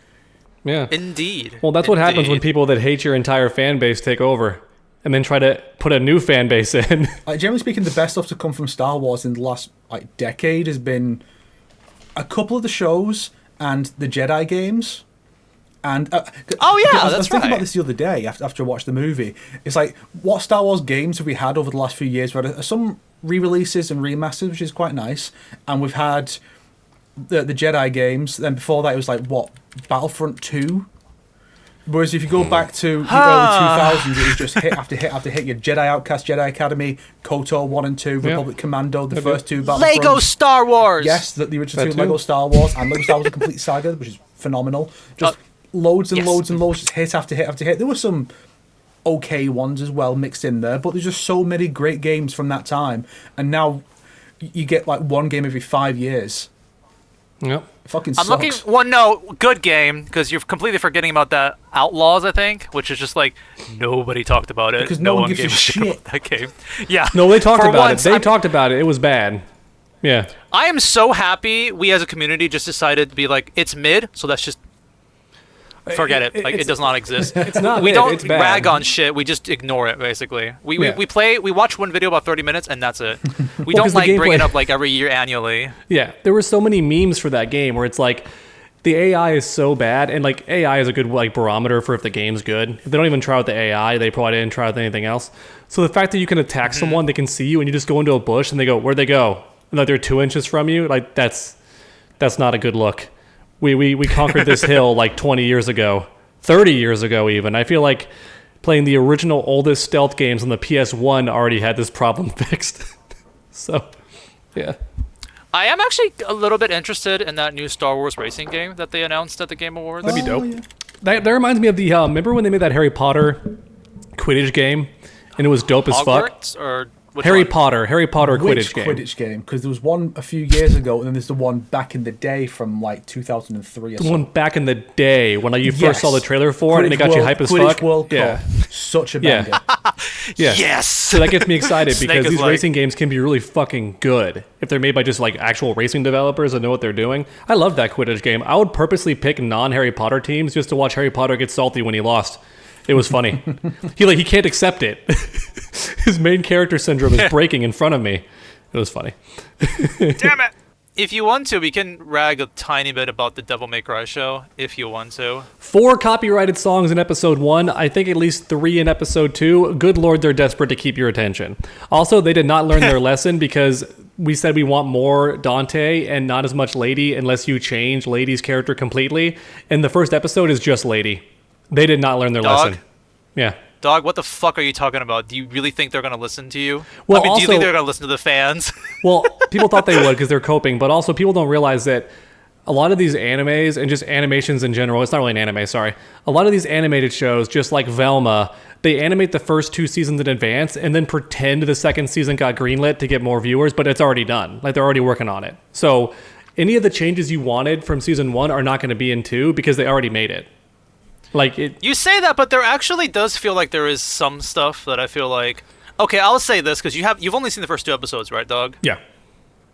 Because this entire season, legit, is just... They're trying their best to redeem Lady. Like, they are trying... She constantly acknowledges all the bad stuff she's done in season 1. She's constantly, like, apologizing to Dante. She's constantly making up of it for it. And they actually... I can't believe they did this. She swears a lot less.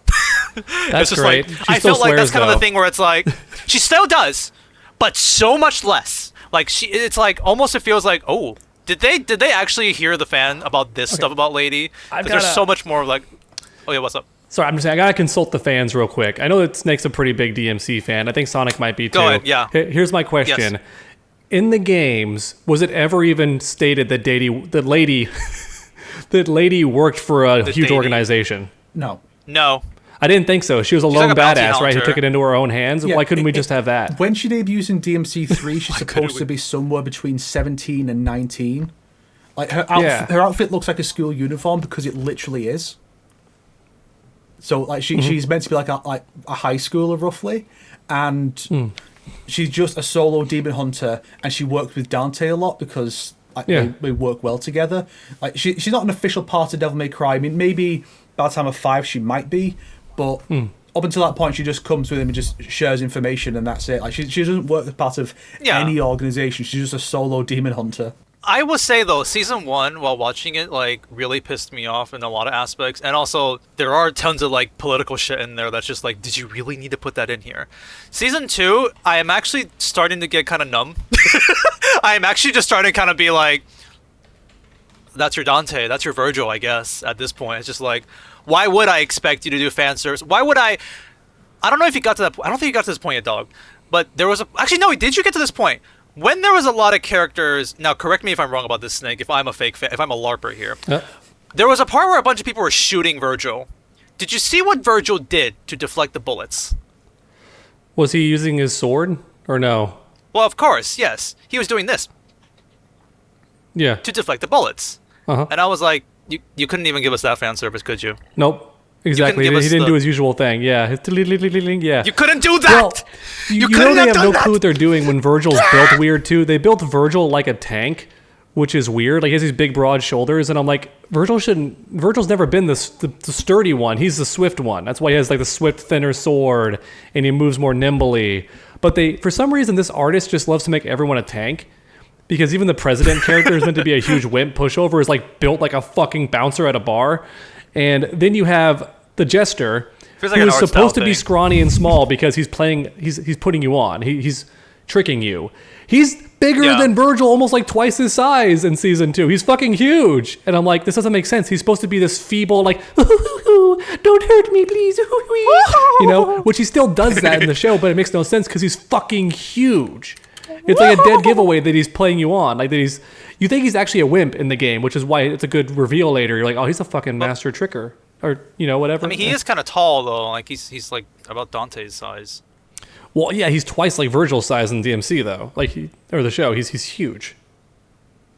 So I'm sure you're gonna keep watching it, and we'll see how you feel I will, about it probably later without on. my girlfriend. She's already shown no interest, which is a shame because she enjoyed season 1 for the most part. She hated Lady, but thought Dante was a lovable goof. And while I do like Dante in the show, I will say they changed him a lot because he's only supposed to be slightly goofy at specific times, and they made him just that 24/7, which is not really He's his gonna character. spam jackpot 24/7. Yeah. Yay. The anime got it right is the sad part because that anime is pretty mid too, but that anime from like the early 2000s got it right. So I will say, as someone who has finished season 2, I'm like, I'm watching this, and it like, if you're a DMC fan, like, it's just torture. It's just like, oh, that's how they feel about our character. That's what they're gonna do. That's just like, there's just nothing like for DMC fans at this point. Just like, I do not want to throw the word LARP, but it genuinely does feel that way when watching this show. And I would not lie. This is how I feel about the show, and this is how I'm watching it. I'm just pissed out of my fucking mind looking at the screen doing this. And then I'm gonna say, I hate that I kind of enjoy this. Like, I hate that there are story arcs, there are character developments, there are stuff. It's fucking abysmal as a fan. But if I take that part of my brain out and I'm just watching the show, it's kind of enjoyable. I said the same thing about season 1, but season 1 genuinely had things, even if I'm not a fan of the show, I'm like, that is so stupid, like the political meme one and stuff like that. They toned that down in season 2, so it's just much more fantasy, action, adventures, and just the struggles of fucking Virgil and Dante, what they're going through. I hate it as a fan, but even I can't deny, like, if I do take that brain part about me, I'm like, I can see why you can enjoy this, actually. And I said that for season 1, but for this one, I felt it more, unfortunately. Sorry, go ahead, Snake. Have you guys seen a video called The Netflix Devil May Cry Video from the Visionary Mind of Adi Shankar by Foxcade? I watched the whole thing, yes. Yes, like that. It's so spot on. It really just highlights how this guy is like from like this the same visionary mind that decided, yo, this Power Rangers. What if Bulk and Skull joined the Machine Empire because they had better drugs? Yo, what if Rocky was a bad guy? That guy was like, yo, I want to take Devil May Cry and make it about the war on terror and 9/11. And it's like, I don't need a Devil May Cry anime to tell me that the war on terror was bad. What if Mundus was actually a good person? What if he actually had a point? Just think about that. What if Virgil was the real hero? What if Adi Shankar shut his fucking mouth? You guys reminded me. It's weird, and like I said earlier, it's time to bring this up because we talked about it before we started recording. Castlevania had the same treatment, apparently. I didn't know that because I liked Castlevania, the show. Mm-hmm. I didn't like season 3. I thought, like, what are they doing? This is clearly a giant fanfic because season nothing 3 was about for season this. 4, so Yeah, season 3 set up it builds season up 4. season 4 at least. But yeah. season 4 was mostly better. But season 1 and 2 felt like actual, like, fan-driven shows, despite getting some stuff wrong. I could see where they were going. DMC, like, especially season 2, there are so many extra outside things shoved into it, and it's like, why couldn't you just tell a DMC story? It's really bizarre that you felt the need to add this, like, B-plot that's not even in any of the games. Like, a B-plot is good. Every good story has, like, an A and a B-plot to cut back and forth to. It's a literary technique because it lets you skip boring segments like walking somewhere. You know, the characters on plot A go, oh, let's go to see so-and-so, and then plot B starts. They do their thing, cut back to plot A, and now they're at the person's location. Like, that's just storytelling. Anyway, the problem is with DMC, like, the B plot isn't ever in the games. It's completely made up. And it's like, why are you doing that? Dog, You could have. Like 90% of the entire show is all made up. Like nothing is based off of like the game story like at all. I'm trying so hard not to say the meme, but I kind of want to say it. And never mind. I'll wait. Because Snake hasn't watched it yet. So the thing is, I can tell you why Castlevania felt closer to the games compared to what came later. It's in part because the first 2 seasons were part of a pitch for a film trilogy from like the early to mid 2000s. It was pitched by comic writer Warren Ellis. Apparently, he was involved, and basically that didn't work out. But that basic structure was taken and used for the basis for the first 2 seasons. Everything after that was not planned as part of this, so other people would have been taking over that. So it would have been people there who just didn't give a shit about the franchise. I don't know how involved Adi Shankar was with the story of those, but it feels like he was involved. But not much from that video that you're talking about, Snake. Like he probably was involved that much in Castlevania. Yeah, 'cause that's the thing is like it's hard. There are commonalities between the things he produces where you can go, oh, he's got his fingerprints all over it. But at the same time, he apparently doesn't really do anything and just takes credit for it. Yeah. So it's really weird. I also want to say too, I mentioned this before the podcast, but when you watch Castlevania, even if it's nowhere near the games, I at least feel like the characters are smart for the most part. Their dialogue is interesting. Some of them are borderline philosophers, so I like listening to them talk. The trio was fun. Yeah, with Devil May Cry, well, even the extra characters like Isaac and Hector, they're not villains, adapted correctly at all, but their dialogue is cool. Like when Hector describes the reason he doesn't fully respect vampires is he sees them acting more like animals than humans. Like he says a cat's behavior is almost identical to a vampire's. There's not that much dimension there, which makes it ironic when he gets completely outsmarted and bested and made into a pet by a vampire. There's like irony there. Now, it does his character no service because in the games he's an actual main character, so they fucked him over big time. But whereas in Devil May Cry, this feels like it's written for 10-year-olds, and I'm not even kidding. Like it's the stuff that a 12-year-old would get tired of. So like you got to be a little bit younger to put up with all this cursing and all this like literally like ChatGPT wrote it. It's like AI made the script and you're sitting there like, "Oh my god, these characters can't have anything intelligent to say ever." It's really embarrassing. Like it's just such bad writing. So that's why I think he had a hand in it because the dialogue's so piss bad. Like, oh my god. If it's too edgy, that's the theory. That's like that probably feels like a bit more Addy there, Addy influences. If it does feel a little too edgy. Castlevania was pretty gory. My girlfriend could barely finish the first 2 episodes. The lines is what I'm saying. The lines are edgy. Gotcha. I'm gonna pull your tits out through your ass, like the boys' level of writing. Yeah, I was going to say it's like that's straight up the boys' line. You said the that's not Devil May Addy. Cry show feels like it's written by the writers of The Boys.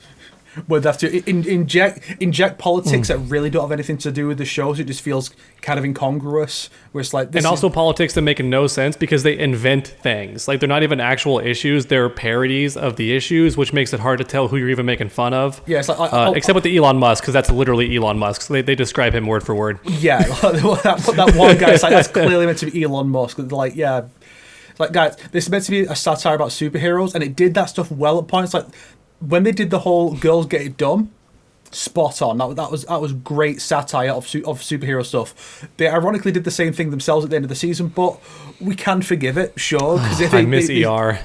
But then by the end, it's like think it was a fun scene, just but becomes like we hate Trump. It's like yeah, okay.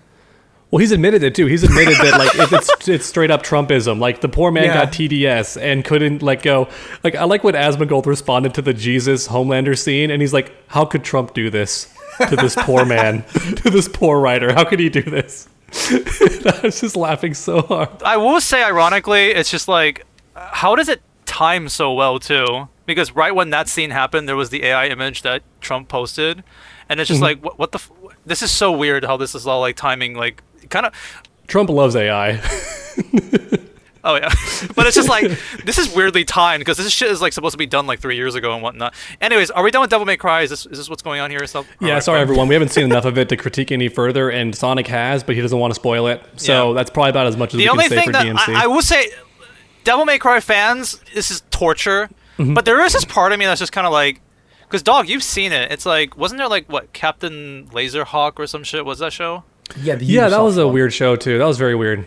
Yeah, because that's Addy too, but that's a original story. So it's almost like that's at least you don't fuck up your own stuff there. So I feel like It's not your own characters though, but I like Laserhawk. It's a very weird show, but like if you just accept it for what it is, I might it's give it a fine. shot. Just don't go in like being like, oh, I want to see this character do something because your character might get fucked over. no, I'm not. 'Cause Yeah. It's an OCs and stuff like that. So I'm not gonna treat. Yeah. Yeah. But okay. Anyways, we have what?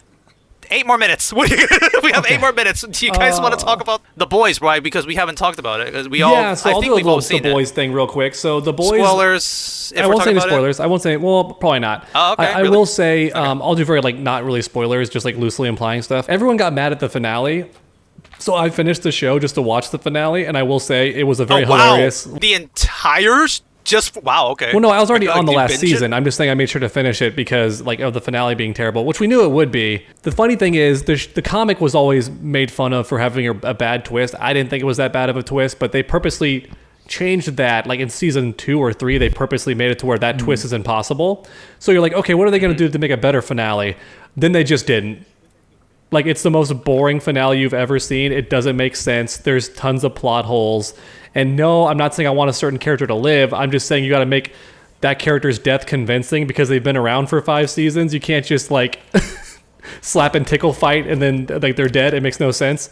But people have always joked that power scaling is, like, impossible with this writer. He has no clue what he's doing with power scaling. Power scaling But- has been thrown out the fucking window since, like, season 3. Like, I kind of can't get into the fight scenes. Yeah, to throw fuel on the fire, they had promotional material, mainly the posters and advertisements, like just images on social media that lie, like straight up lie about what the season was about. So people are very upset. There's like images of Homelander in space causing a clear war, like a nuclear level war, and he's watching it from above. He doesn't do anything in season 5. Like he does literally nothing. You could just show a montage of him sitting in a room, and that's pretty much what he does the whole season. And then there was also like a poster of 30 more seconds. Sorry, there's a poster of the Butcher, Billy Butcher, destroying Vought Tower. Vought's still around. Nothing happens to Vought. That's a lie too. A lot of the bad characters don't get punished at all because the writer can't do anything right. He stole someone else's story and he can't do anything with it. Bye. Okay, Snake, your turn, because I'm curious what you think, Snake. I know Dog hates the show very thoroughly. How long do I have? You have 6 minutes, but I want to say a little bit, you know what I mean? Yes. So basically, I think the finale was fine. I was expecting much worse because I don't think the show's been going like super downhill. I think it's been fine for the most part. Although I do, this season did have what was for me the worst episode. Is the one with all the celebrities just getting 5. annihilated. Same joke Yeah, over and yeah. over again. You didn't find that funny, Snake, to do the exact same No, joke like no, 6 because times? I also didn't find it funny when those same actors were also dying horribly in This Is the End, like 15 fucking years ago. It's the same joke, just now the superheroes in it. What the? It was you like funnier the when they were dog talking humping about the throwing people under the Homelander bus doll? for their movie career. Like, Yeah, can we just that- kill Michael Cera? Yeah, see that bit was funny. Then, Yeah. but then they're all getting annihilated by the same power.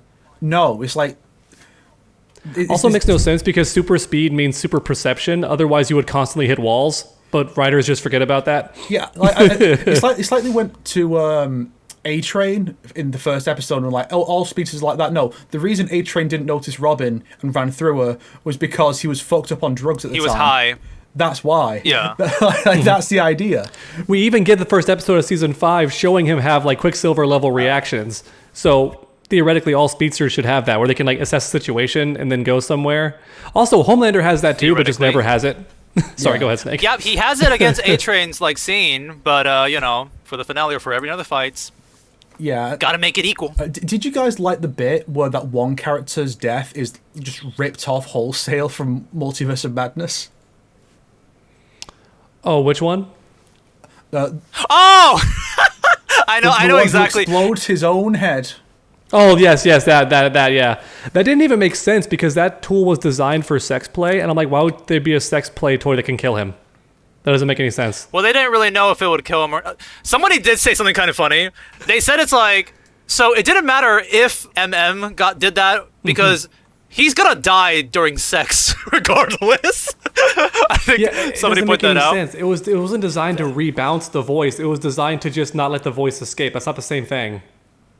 It's to be funny. It's to be unexpected. Don't think too much about it. The only thing dog. that redeems that Eh. scene is Huey getting covered in blood again and going, I've got to find the new career, don't I? Because he just keeps I getting do covered love in that. blood. I do was love funny. his acting. It's really funny. Yeah, he just like. He was the highlight of the entire episode. Like the bit where just the Butcher impression, and he's like, yeah. the first line you think it's Butcher, then you see him, and it's like, I did it's actually. like, Yes. Oh, okay then. It's pretty funny. Yeah. To piggyback off of Snake's opinion, because I basically agree with what Snake is going through. It's like season 5 has highs and lows, but at the same time, I did kind of wish season 5 was more of a conclusive season, like building up to something. But it did feel like, because it started off like, oh, okay, this seems kind of fun. I'm like, are we going somewhere? Are we going somewhere? Is the V1 going to be used, or are we going to like kill all the soups? Is it going? Oh my gosh, you only have 2 more episodes, guys! And then, in my opinion, I did feel like the finale was more like, weirdly enough, it's like, I feel like we got there, but the road was bumpy. Like the phrase, it's not about the destination, it's about the journey. I felt a bit like the opposite. I'm like, the journey was really fucking bumpy, but at least we got what I would say is the expected outcome of the entire series. Like how it would end is, even this is how I would imagine the show would end. Like, is it done well is questionable, but we got there is sort of what I feel. So I kind of feel like it's one of those things where it's like you can skip like a majority of season 4 or 5 and just like a couple of the episodes, just watch them, then get to the finale. Yeah. And I still think it's an okay show. I still think like what we got there with especially Homelander and Butcher specifically, like that stuff, I liked at least. I think that the worst thing about this season was the fact that the Gen V cast were just sidelined until the last episode, and even then they don't really do anything. Did you see Gen V season 2? Really did you guys watch it? I did. I'm mad they're there at all. They shouldn't be I there. did too. I think they should be there. And it feels like the Gen V writers was like, okay, we're going to put them in the main show. You know, they can go over to those guys and join them. It's going to be great. You can have like a big united front against Homelander. But then it feels like the people making the boys were like, I do not give a fuck about these characters. Use them only as much as we absolutely have to contractually. Because it's like, they don't do anything. And 2 or 3 of them don't even fucking show up. Which is funny because another line in the promotional material, it showed like Homelander floating above the White House with a bunch of army of Supes behind him. So a lot of people assumed there was going to be like a civil war between both like Supes fighting. Then they complain about budget, and people are like, guys, season 1 looked better than season 5 in terms of like effects and just amount of stuff happening. I don't think it's budget. I will point out one thing about those like clickbaity posters. That one's like a reference to the comics, and it didn't happen. But I will personally say there was one person that came out and said something that I'm like, you know, that's actually not that bad of a way of putting it. The poster, those 2 posters are like Butcher destroying Vought and Homelander looking down at the sky and like destroying it. That's what they want. That's like Homelander's ideal situation, like what he wanted to do, and that's what Butcher wanted to do. It's like he wanted to like completely destroy Vought and destroy it all. And that's what they both wanted, and that's why those are like the showing like what the posters are doing. No, that's a fancy way of lying. Kind of interesting if you put it that way. It's like what Homelander and Butcher wanted, and they didn't get it. But yeah, it is kind of clickbaity, but I don't know why that I do kind of appreciate those 2 posters if you think of it that way. Keep in mind, everybody, that in the that's just me. comics, it's actually better explained because the military had a backup plan for if like Homelander ever went full dictator, because realistically they would not all just lie down and let him be ruler of the country. So there's a reveal that there's an entire super killing division of the military like on standby, and that plays a big part in why Homelander is even possible to get to. Like, God forbid they do that, but you can't have the military portrayed positively, I guess, in the show or something. I don't know. But the writer of The Boys is famously very into the military, which is why he has the military kill a lot of Supes in the comics. Yeah. Well, to be fair, it's much more different here because Homelander, like, he didn't just all of a sudden decide, I'm going to take over the White House. He slowly basically sat in the White House chair. Like, they let him up to power. So I think that's a little bit different enough. I'm not saying it's better. I'm just saying, like, at least that part. No, I'm just saying the military should have been involved. It would have been a cooler finale if you saw, like, an actual war against Homelander, not just 3 people in the room and the worst defense of all time.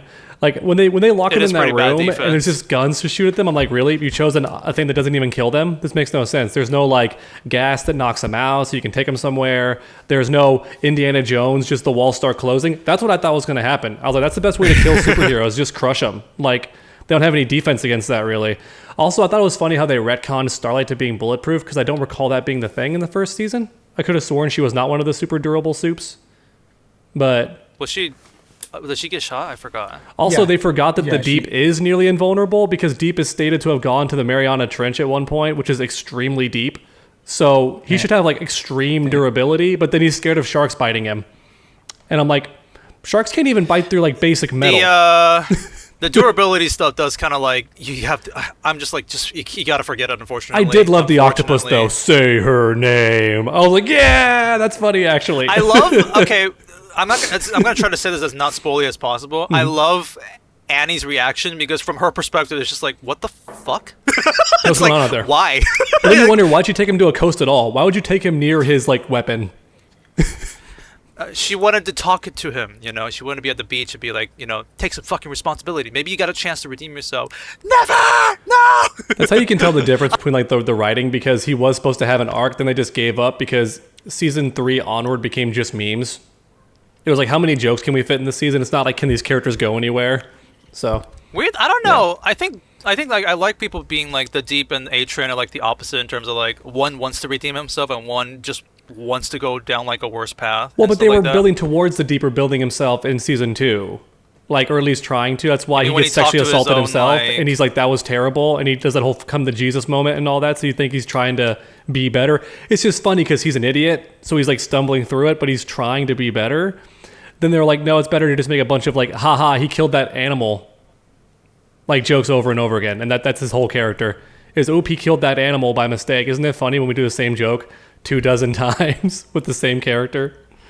Think about it. That's Shit, every I was Deep gonna joke. say- That's every setup. Is, oops, I killed that thing by accident. Whoops. I wanted to say one last thing about. Oh, okay. I'll just say one last thing because Yeah, time's sorry. up. By the way, My bad. I keep interrupting. Time to get to the actual debate and stuff. There are people who are very disappointed with this finale and this final season, that they're saying that this is now joining the league of Stranger Things and Game of Thrones finale, and I say fuck off. The boys, it can be bad. You can actually think that shit was bad. Stranger Things finale was so bad that like fans gaslit themselves into thinking that there was a secret episode Yep. for months. Yep. Still to this day. And the Game of Thrones never season watched it. finale is like the issue is that the Game of Thrones show, Game of Thrones, Dog can attest to this, is like 10 out of 10. It's a At good least show. the early Yeah. seasons. Game of Thrones. Early on. It's so fucking good. It was a fucking And then the final movement. season. People would take off time to watch Game of Thrones and like talk about Game of Thrones. What show was like that? Was there a show? I guess Breaking Bad was that good. Breaking Bad. But like, yeah, it's Yeah, one of those Breaking like Bad. top tier shows that people would literally, and it was a whole like 10 years too. The Boys is 7 to be fair, but I think it's because there's a huge gap between 2 of the seasons. Then the rest is kind of rapid fired. Then the finale of Game of Thrones is like Marvel levels of like 1 out of 10 shit. It's Mm-hmm. like, what happened? What the fuck? It's like that contrast and it being that bad. Mm-hmm. Nowhere near The Boys. Okay, guys, chill. We don't. If we don't like The Boys, that's fine. Do not say it is as bad as Stranger Things or the Game of Thrones, guys. Chill. Yeah. For me, it died after season 2. Like it really did. I was just watching it. Do you guys want to take a small break before we go to the next section, or? I guess we could. I haven't had to pee yet. That's a record for me. Indeed. I always I'm have to just pee. like, I just feel like we're gonna go. This is gonna be the part where we actually fight and shit. And what are you Metal showing, Gear. Snake? Woo! So you have That the looks very fox logo. cool. I don't know if it's just a piece of card or if it's a sticker or what. But then you I want get to play that game. then you get the photo that Eva takes in the cave. Oh, Oh wow. Oh, that's really cute. Then you also get Fox Unit dog tags. Ah, sick. do they nerf any fan service in that game or not? In the remake. Do they nerf any of the fan service or no? No. Okay, good. Because I'm only Pretty asking one for because one there's a from what I meme going recall. around where Ubisoft keeps shooting themselves in the foot. They nerfed like the cleavage of one of the characters in the Assassin's Creed Black Flag remake, and people are like, "Why?" I saw that image. What is happening? But I mean, it's like 1 centimeter. No, it's not. Don't say that. From what I've heard, it might have just been rumored for a long time, but like supposedly that remake removes all the present day stuff as well. Oh, I have no idea. I'm not an Assassin's Even though, Creed even though fan. there's some Oh, it had some really funny. good bits in that. There's a really good little joke because the idea with the present day stuff in Assassin's Creed 4 is that the evil Templar company is working on VR experiences. So, and Yeah. like all the life stories of the assassins are being done in VR as games, and you can see these little video files where this guy's explaining him. Okay, here's Altair, here's Ezio, here's Connor, and he's explaining why they're not being chosen for it. It's like, well, this person's not eligible for this, and it's basically it's harder to do propaganda with these. Oh, Aveline from Liberation, we can use her. That's fine. That works. Altair, no. But the joke is the guy mispronounces all the names. So it's called Altair, like Altair, Ibn Lahad, and then it says Enzio Auditori, with the joke being, it's not the voice actor doesn't know how to say it, because that's Ezio's voice actor, Roger Craig Smith, saying Ezio's name wrong. Yeah. Well, also, don't you see the is it Desmond? Is that the name of the main character? I forget his. You see his teammates sneak into the studio too, don't you? At one point, like they're disguised as workers. That's a cute reference, also. So, but I guess they realized in later games, like, don't most of the new games not even have any present day parts because they realize that no one likes it. Yeah. It was really weird because like the way Valhalla ends, like one of the characters from the past, is in the present now, because of certain circumstances. And then the next game, Mirage, is about him before Valhalla, but we don't experience his memories through him being in the Animus or anything. We just skip over that. And then there's literally nothing in Shadows, the Japan one. Huh. But the thing is, I don't know why you'd remove all this stuff from the VR thing, all that stuff from 4, because that stuff is relevant in the actual Assassin's Creed VR game. Well, plus it's a remake. You're not supposed to take things out of a remake. You're supposed to add. Yeah. I always thought it was just a remaster. Like they updated the graphics and shit. Oh no, it's so a there's full-on actually remake. gonna be new stuff and whatnot. Yeah. Damn. Oh. Cute. That looks very nice. Remember, everybody, to anyone who's confused about remaster versus remake, remasters literally don't change anything but like textures and graphics, and they may add like a mode or something. Yeah. If they actually remake the character models and the environments, that's a remake. Yeah, when it's redone from the ground up, that's a remake. When they build on top of the original, that's a remaster. Yeah. Yeah, I always thought that Black Flag, this new one? I mean, sorry, this. Yeah, I thought this was a remaster, so I guess there's more stuff in it, or less. It looks definitely like a remake to me because it's too pretty. Like, you can't fix all that with just a graphics update. Yeah. Like, they have entirely new water physics. They have... that's why I want to play it, because it looks so good. And I remember Black Flag being really good. Yeah. Yeah, it's one of the best ones. Which is funny because you're not an assassin in that one. So it's funny how you're just cosplaying an assassin. Yeah, this is Edward Kenway, who explicitly... Here's one of the unique things about Edward is Altair, his father was an assassin before him. Ezio, his father and brother were assassins before him, and his sister becomes one later. So they are parts of like these long lineages. Edward Kenway explicitly chooses not to raise his son Hatham as an assassin because he wants him to make his own choices. And then, so he then passes some of that ideal on to Connor, his son. So like the Kenway family, like two of them are assassins, but it's not like. It's not a thing that they pass on to each other. They all get to make their own choices. They choose their own destinies. And it was really interesting because this was the period where they're trying to have a bit more shades of grey, to where Unity had the romance story between an assassin and a Templar. But then... Ooh, steamy. After Syndicate, it became... No, the Templars came from this like evil cult that murders children. So, you know, they have to be pure evil. There's no redeemable Templars. Yeah. It's rare you get an assassin who's like... I mean, even Rogue was... You're playing as a Templar who was an assassin and quit because the assassins caused an earthquake that happened in real life. And so then you're hunting down... Killed all those people. Yes, you're hunting all those guys down as this Templar. But you don't know get be that a really now. Cool Assassin's Creed character? Like a former Shaolin monk who's just like all fisticuffs. That'd be sick. Yeah. Yeah. It's water/bathroom time. Although I guess the guy from Rogue is kind of a hand-to-hand guy. He's like Irish or something, right? He beats everyone's ass. Yeah. Okay, so that's close. Okay, bathroom break. Just to do it. I don't really have to, but just in case. Don't you follow me, you son of a bitch. You son of a bitch. Me?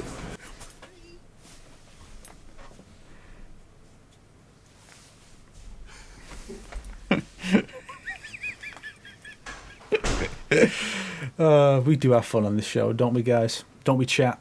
Chat. We have fun. We have fun on this fucking show. So, how are you guys doing?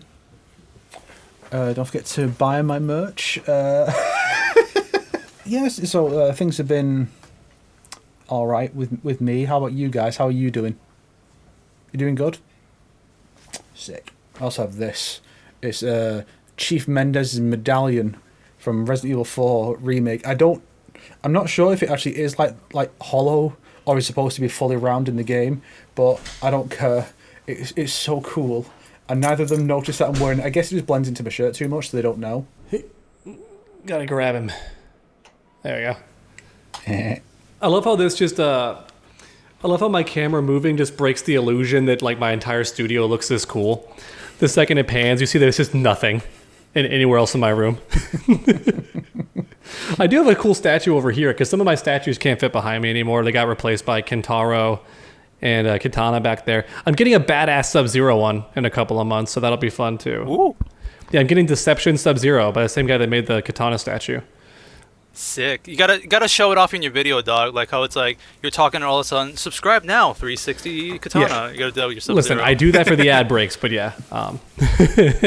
So, since Snake was showing his cool merch, check out my sick ass t-shirt. Yeah. Let's go. It's play game the game time. Let's go. I just Nice. saw this and I thought this is so stupid. I gotta buy it and show it on the Combat Kings podcast. I have a lot of cool gaming shirts too. I should probably wear those for my videos. If I was going to get like a dumb gaming shirt for a joke, it would have to be the one that's like don't piss me off. I'm close to leveling up, and you look like just enough XP. Like it's so stupid. Hashtag rare insults. Either that, or the one that has a bunch of game characters on it, and it says, "I'm not a gamer because I have no life. I'm a gamer because I have many lives." Yeah, I've seen that. It's That's so that's a cringe, classic. I love it. Those are really old. Indeed. I like yes. Okay, since we're doing gaming jokes, I like this rare insults joke, and it says, "I bet your boyfriend drops like bad loot." Or low-level loot. That's cute. I bet your boyfriend drops his combo. Oh. Ouch. Dog, if you want to put that on a t-shirt as like an ironic thing, go right ahead. You could also do like in big text at the very top. I didn't drop the No, it's a reset in big capital letters. Then down below in parentheses, I didn't drop the combo. Like it's a reset. Were you mashing or were you? I forgot the other part. It's like were you deliberately timing it? Oh yeah, were you mashing or were you stalling? I don't know. Well, in the actual show, it's were you leading forgot. or were you dragging? But I don't know what it is in the meme. I know, Were you I know. There's a mashing meme one, or- yeah. Because it's like, did you get up and just start mashing? Yeah, anyways, boys, are we ready for the grand debate for the? Is that like a mercy gun Yes. or? Oh hell yeah! Did you, You shut gotta up stop before? I messing felt- with his I think I have ADD. done. I just felt like getting out because I'm trying to just because they start just this. put Mercy, Diva, Tracer, and Genji into Fortnite. Did you get mercy at least? I've got the whole set. You got the okay, Just cool. Because I do main Diva and Mercy in Overwatch, and then like I saw Tracer's ass in the game. Like, God damn it, I can't. Hold on. Have you not? Have you seen Tracer's ass dog? Have Yes. you? In Fortnite. It dethroned Chun-Li. Oh, in Fortnite? No, Yeah. I'm not. Okay. Yeah, it dethroned Yeah. Chun-Li. If you didn't know. People say that they like unnerved her from Overwatch 2. Like, Which is holy odd because I shit. don't recall her ever being known for having like a huge butt. It was just that it was like a bubble butt. Yeah, that's what it is. Yeah. It's super. Oh, okay. It's super round. Gotcha. That whole keep in mind, everybody, for anyone who doesn't know the lore, maybe you just weren't there when the game first launched. The reason Overwatch has so much Rule 34 and everything else is because Blizzard said, don't do that. We'll actively fight you and try to take it down. And the internet said, bet. And then it became, it is now possible that tons biggest of people things. know Overwatch more for that than the actual game. So recently, there's this popular Fortnite leaker who you're going there, posted I an see. image of I think it was of Tracer's ass, and then like basically like a funny little joke about how big it is. Like, yeah, sit on me, whatever, basically. And then they took it down because people were railing against him because Tracer's gay. How can you do this? That's disgusting. You know, because people, these people clearly don't suck dick as well as they suck the fun out of things. But Yes. so I said that this is fucking ridiculous that you get in trouble for this, appreciating this character's famously round ass, and like half the comments I got in response were people saying, I didn't know or I forgot she was a lesbian because of how many times I've seen her getting dick down in porn. Yeah, exactly. I feel like Futa Tracer is more popular than the original Tracer. I'm just saying, guys. You know, I've never seen that, thankfully, but I did find it funny when someone did say Tracer might be the only one of the few ships that like was ruined because she was confirmed lesbian. Yes, and it just caused way more straight porn. Yeah, like in Defiance. Interesting. Yeah, Tracer and Widowmaker.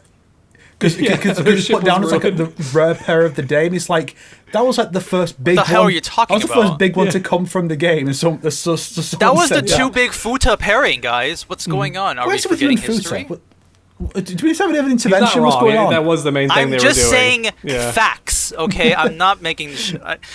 Anyways, the Mortal Kombat movie ranking, boys. Are we ready? So basically, after the last episode. Where is it? Here's the thing, though.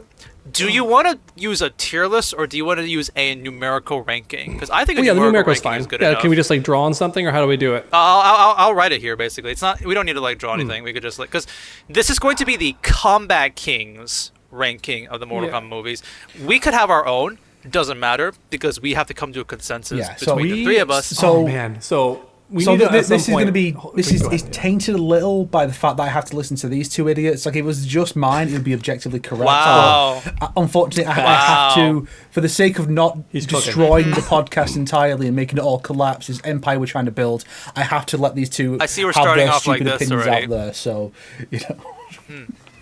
Gotcha. I was going to say that we need to all go to a big fighting game thing at some point, whether it's Evo, Combo Break, or whatever. We need to all plan to go, and then we can stay in the same hotel, and we could film a lot of funny videos like this, but we'll actually be in person and able to like move the stuff on the board like Maximilian did with his friends with like, a little foam board and put stuff on it. Dog. And we can just have like all the... Dog, you don't want that because if we met in person and you ignored the thing I said and then repeated it myself, I would fight you in real life. That's just good entertainment. That's just good videos. It's What's fine. it go? I have it coming. You'll say a shit opinion and be like, oh, you know, we're not on webcams anymore. I can actually I'm just right next to you. Do you realize that, right? I think I would just say that small stuff. PP energy that you can't handle my opinion without hitting me. I feel like I would leave the place after being struck with a blunt object by Sonic for making too many jokes about him being a scaly. So it's probably not the best. I am fine about that as long as you're fine about me saying feet jokes towards you. I would literally bring a green dragon themed dildo cock to slap Sonic with whenever he gets too out of hand. Dog. Did I go too far? I would steal that from you. No. No. For anyone watching confused, there's actually a company called Bad Dragon that makes that weird shit. Oh, right. That's every day we stray further that. from God. We live in a time period where if you act horny, you get condemned. But as a result, like people have just gotten more horny in secret, and we've become like more degenerate as a society because we're not allowed to actually talk about it. Anyway, let's talk about the movie. Yeah. So and just so you guys know, there will be 8 Mortal Kombat movies we're talking about. We're not going to talk about the shows. We're not going to talk about the one-offs. We're specifically talking about movies, Mortal Kombat properties that are categorized as movies, basically, and we're going to rank these 8 films. And I kind of have a hypothetical list of what you guys might put in your mind, and I wonder if it's going to be like change, because we've known each other for a while, so I feel like I know. I've seen Snake's list recently because he made one of those like just last year and stuff like that. So it's going to be very interesting to see how we're going to come to a consensus with our list here, basically. Mm-hmm. So I think we should start from the bottom, and I think we're already going to have an argument right now already because, guys, it's Annihilation, right? As the worst one? No. Yes. No. Annihilation's not the worst. No. Yeah. We need a list of all the movies first. Yeah. Okay. So to be clear, is it only live action or are we including animated? All of them. So it's MK95. 8 movies. So yes. MK95, Annihilation, 2021, MK2, Scorpion's Revenge, Battle of the Realms, Snowblind, Cage Match. So we're not including the Journey Begins or any of that. No. Okay, gotcha. No, that's what I said just then. But okay. I'm sorry. You two be fighting in real life. Well, in real life, I wouldn't be distracted because I'd be next to him. I wouldn't have to like get taken control of by like my workaholic mode and start doing stuff. Yeah. Sonic thinks Annihilation is the worst out of the 8 films. I would say 2021's worse than that one.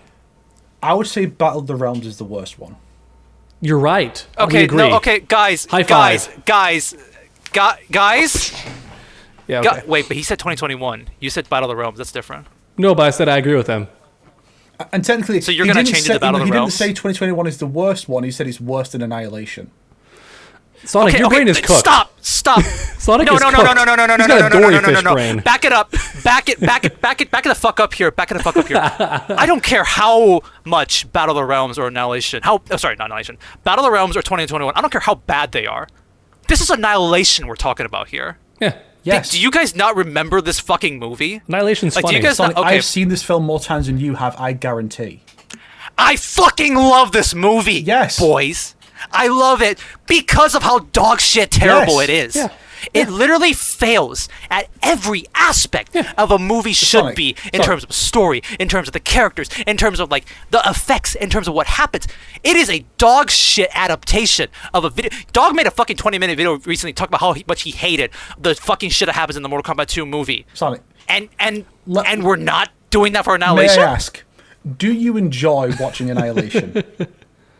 Because of how god-awful it is. Yes, but you do in fact enjoy watching it. But does that mean that it's like a good movie because of how much I enjoy it? It's not like it's a good movie. It's because if you enjoy it, even if it's just ironically, you still enjoy it. It's like The Room is an atrocious movie, but people love it. So it has an actual fandom. People like the movie. So The Room is a ironically. 4 out of 10? So The Room is now like better than like a lot of fucking like 3, 2, 4 out of 10 movies because it's so bad it's good. Because it's I don't enjoyable. think we should not acknowledge that. Yeah, Sonic, like a great But philosopher it is would literally say, below 1 out of 10. Like it actually fails at everything about it. Sonic, listen. And that's what So makes go it ahead, Like a interesting. great philosopher would say, you can't really say if art is good or bad because art's going to be interpreted by everybody, which means your opinion is all we can really go on here, and it's the three of us. So don't worry about if the film is actually good or bad from a like logic standpoint because you really can't. So let's just say, is it good? Like, is it fun? Like to watch? Is it enjoyable? 'Cause that's the whole point of a movie is to be entertained, right? Now, with that said, there are some films that are just really bad that I would not, to play devil's advocate, and I agree with you on one thing. There are some terrible films that I like that I would never call a good movie and would never put above other films. Like the movie Rubber, about the tire that blows people's heads up with its mind. That film is hilarious to me, but I would never ever say that it's a good movie or deserves to be watched by anyone. So I guess that's where you're coming from with Annihilation, where you're like, I enjoy it, but the average person must hate it. But from what I've seen online, most people do say that Annihilation is fun just because it's stupid. Yeah. Whereas Battle of the Realms just like is a total bait and switch, like it's a weird hodgepodge of nonsense. It has some decent action scenes though. It does some things right, like the cyborgs actually being scary. But yeah, that's like a 1 out of 10 below type kind of bad. Like because it fails at almost every aspect about it. That's why I felt like it was really funny. Like oh my gosh, like this movie is just trash through and throughout. That's hilarious. There's nothing about this movie that's redeemable. MK Annihilation is like a porn movie, but you took the porn scenes out. That's how people describe it. That's how it feels. Sorry, we're not saying you're wrong for the way you have used it. I think it's just a difference in approach. Dog and I are approaching this from we're ranking how much we enjoy the movies, how fun we think they are. I think you're trying to approach it more like an objective, analytical standpoint, and I think that's something we need to settle right now. How are we going to approach this? Do you know the funniest thing is? This is the only movie that would have an issue in this list on this aspect of like how much you enjoyed it because of how terribly bad it is. Because this is the only one. There is no other movie that would be contentious for this. And the thing is, personally, I feel like putting Annihilation over some of these other movies that we don't like, you kind of rob away that legacy or like that feel of like, oh, Annihilation works because of how bad it is if it's now all of a sudden like 6th or 5th place.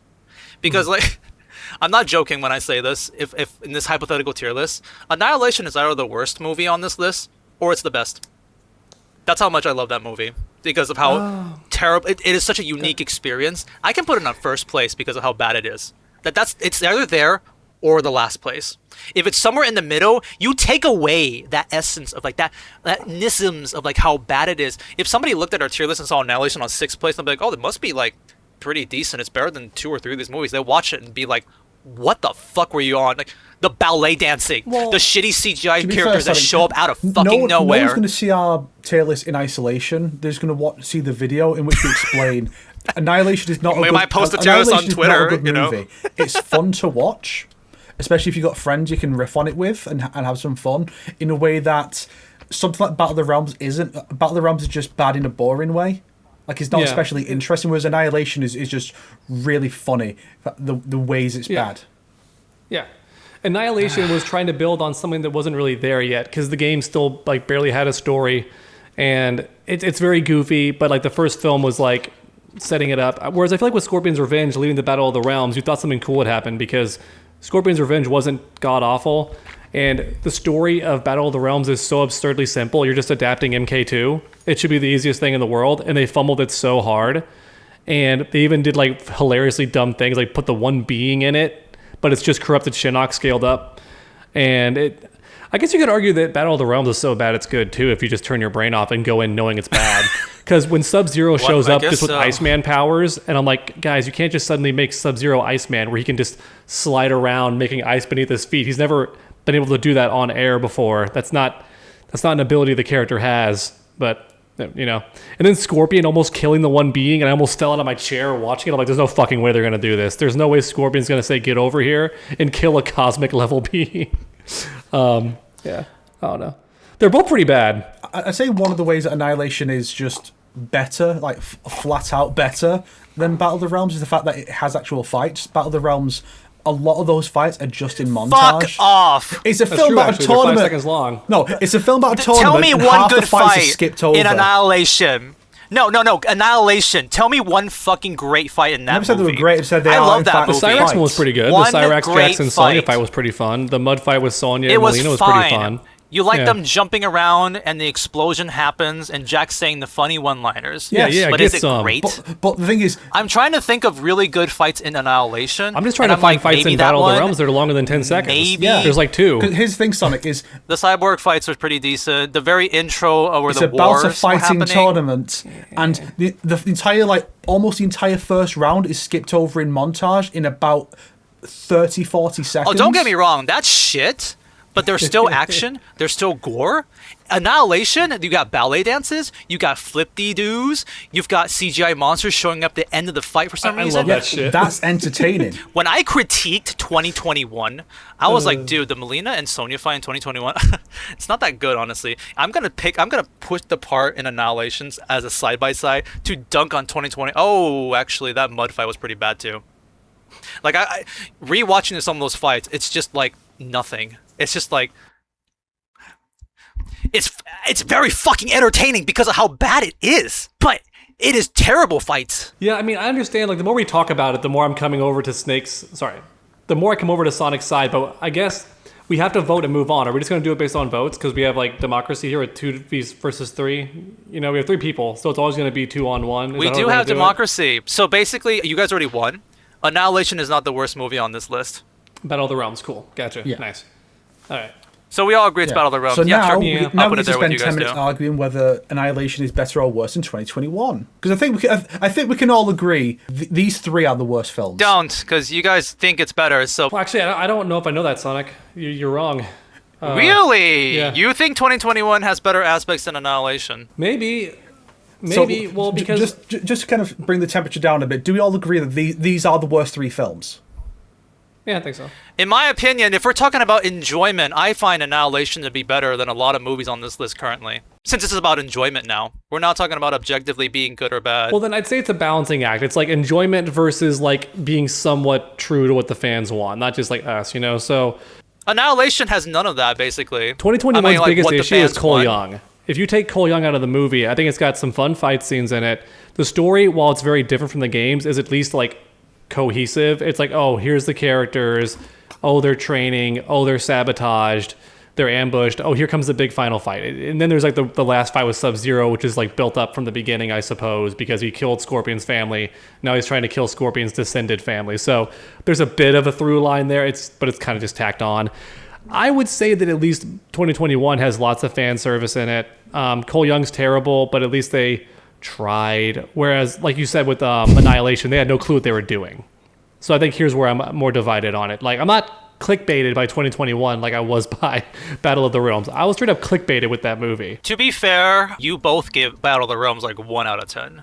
So I can see why you can actually, even though Annihilation is just like fails on every aspect, I can see why you two see Battle of the Realms actually being worse than Annihilation. Maybe if you really want to, you can put Battle of the Realms, Annihilation, and 2021 if you guys want to do I think something like that's a that. good way to look at it. Is that our placement of this at number 8 is less about Annihilation being better and about Battle of the Realms being worse. Like, our focus is squarely on Battle of the Realms as opposed to Annihilation.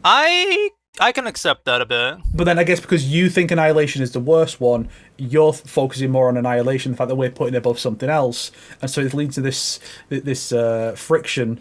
Yeah, because the thing is, like, just like you said, it's like now we're talking about more about the enjoyment of a movie. Then I actually have to kind of like wrap my head around. It's really just about Annihilation. And even then, like Battle of the Realms, because I made an entire like hour video basically kind of defending Battle of the Realms, being like, guys, it's not that bad. It's not a 1 out of 10. It's like a 3 out of 10. Like, that's my whole point of making that video there. But I am willing to concede that. It's not like I love that movie or anything like that. I'm willing to put that as the worst if you guys want to. To me, like, there are some like tiny bits of redeeming aspect about Battle of the Realms, whereas Annihilation is like, genuinely, I'm trying to think of positives, like actual positives, and it's really difficult. But the negatives is upping the enjoyment. It's one of my favorite bad movies that I've watched. It's like I really love Annihilation in that aspect. Well, that's why I would put Annihilation here finally and not 2021, just because I think Annihilation is just not really if you're a Mortal Kombat fan and you want to watch a Mortal Kombat movie, that's not Annihilation. You watch Annihilation because you want to laugh at Annihilation. So if we're going to try to actually rank the best Mortal Kombat movies, I think it's fair to put 2021 above it. But that's my opinion. I would say Annihilation is the second worst movie because you're only laughing at it for the porn star level quality acting. Yeah, I can agree to that because for all the problems I have with 2021, it's competently made. I don't think. I think Annihilation was fine on a conceptual level, but the execution is really not there. And Battle of the Realms was fundamentally flawed on a conceptual level because of all the stuff they're trying to cram in. It was never going to work. Annihilation could have worked under better circumstances, but I think 2021 generally works as its own thing, even if it's got a lot of problems. I think that's it at least fine had order. 2 very good fights in 2021. It at least had those 2. Yeah, the only real sin that 2021 has is, well, for one, Cole Young. Nothing against the actor, it's just his character sucks. And then 2, trying to change too much about the Mortal Kombat lore. Like, Arcana, how you get your powers, and, you can cheat and kill the characters before the tournament, and how you can kill the person for the tournament, and then you get their Arcana is a really weird... It's a movie before the tournament, too, which is kind of overcomplicate things. We've watched the movie just recently, so we know... its flaws and good parts, I think the final determining factor is who's funnier, 2021 Kano or Annihilation Jax? Who's funnier? Kano. Oh, sorry, Kano. Jax is funny. He's awesome. Sorry. I'll take homeboy. Sorry. Yeah, now what? However, Kano. Yeah, no, what? Kano, my beloved.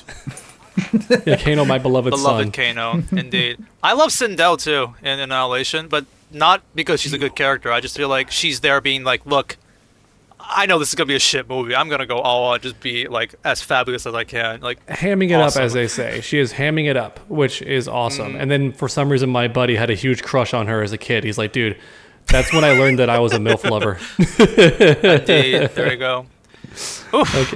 Okay, that was a bit of a fun debate there. I think we might be a bit more calm in this next. Fuck you, part. Sonic.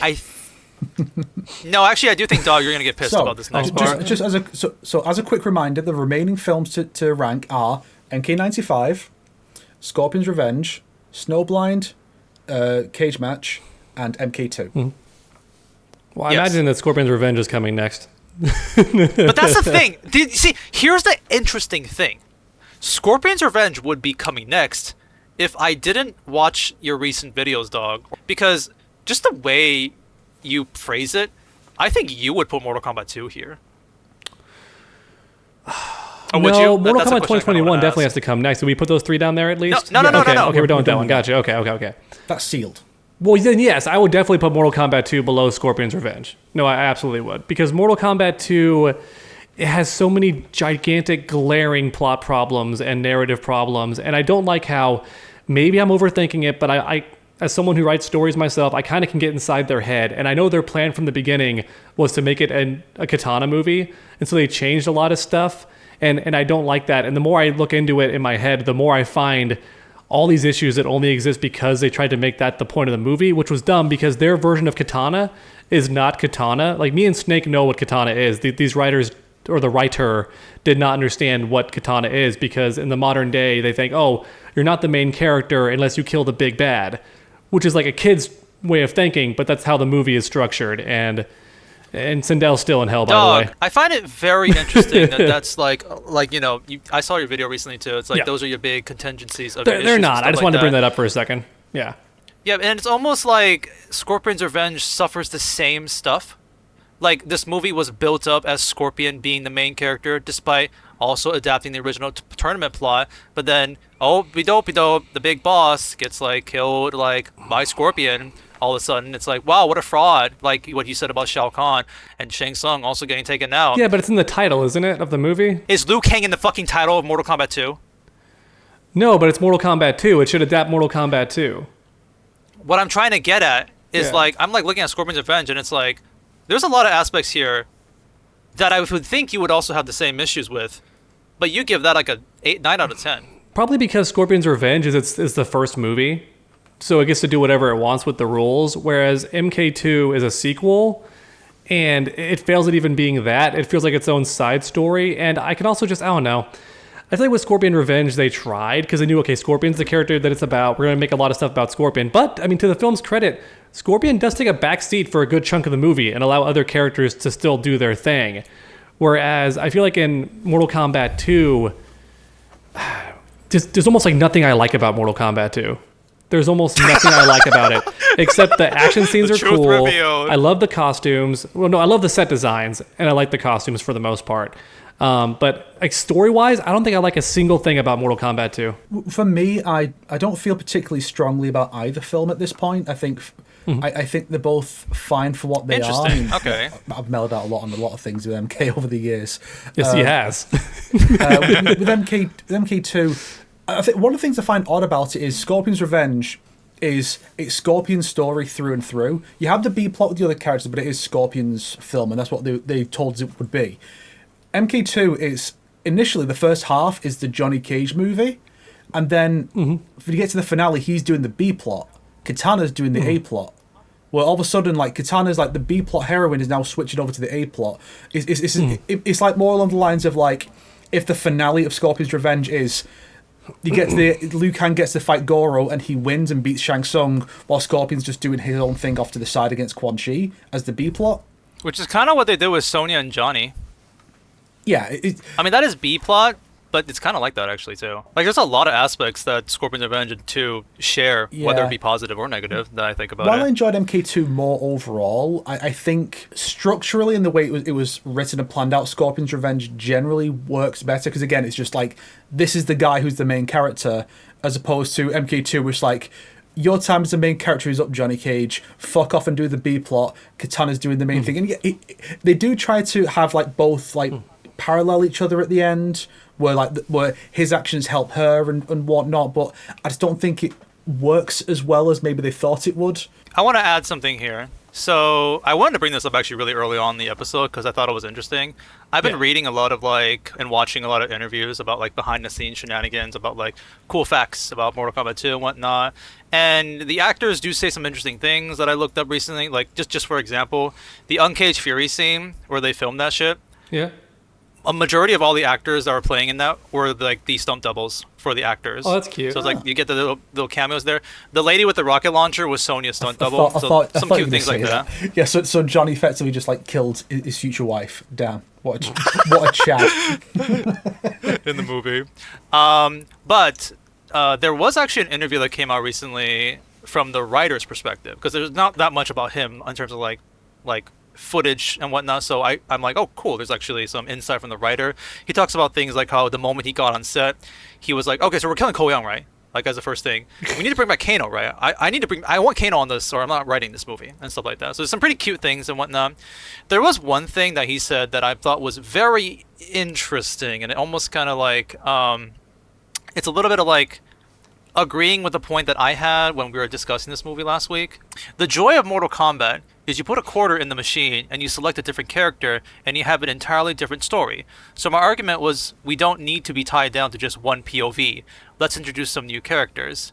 This is similar to like what like Rick Morales, the director of Snowblind and the producers of the Legend movies, says. It's like, whose ending is canon? And to me as a gamer who plays the arcade games, it's like everybody. Everybody in a fighting game can get a chance to shine more than like just the main one.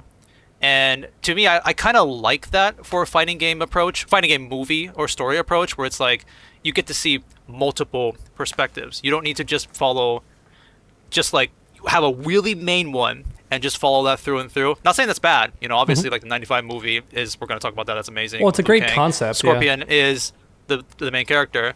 I felt like even Mortal Kombat 2, when Kitana and Johnny are supposed to be the main character, I did feel like there's multiple characters and multiple POVs where they don't get completely outshined by Johnny and like Kitana. Like, I remember characters like Jade, Jax, Sonya, and not really Cole Young, but you know, he's there, Liu Kang, and like all these characters and their perspectives and what they're dealing with. I like that approach for a fighting game movie. I don't think that's too bad to be showing that. I'm a fan of Mortal Kombat, but I'm not just a fan of one character. There's so many playable characters, so I want to see like multiple stuff. And I think, I don't know, I think it's not like terrible that we just have like it's not really mainly focused on like a main character. It's kind of like there's multiple characters being split off and stuff like that.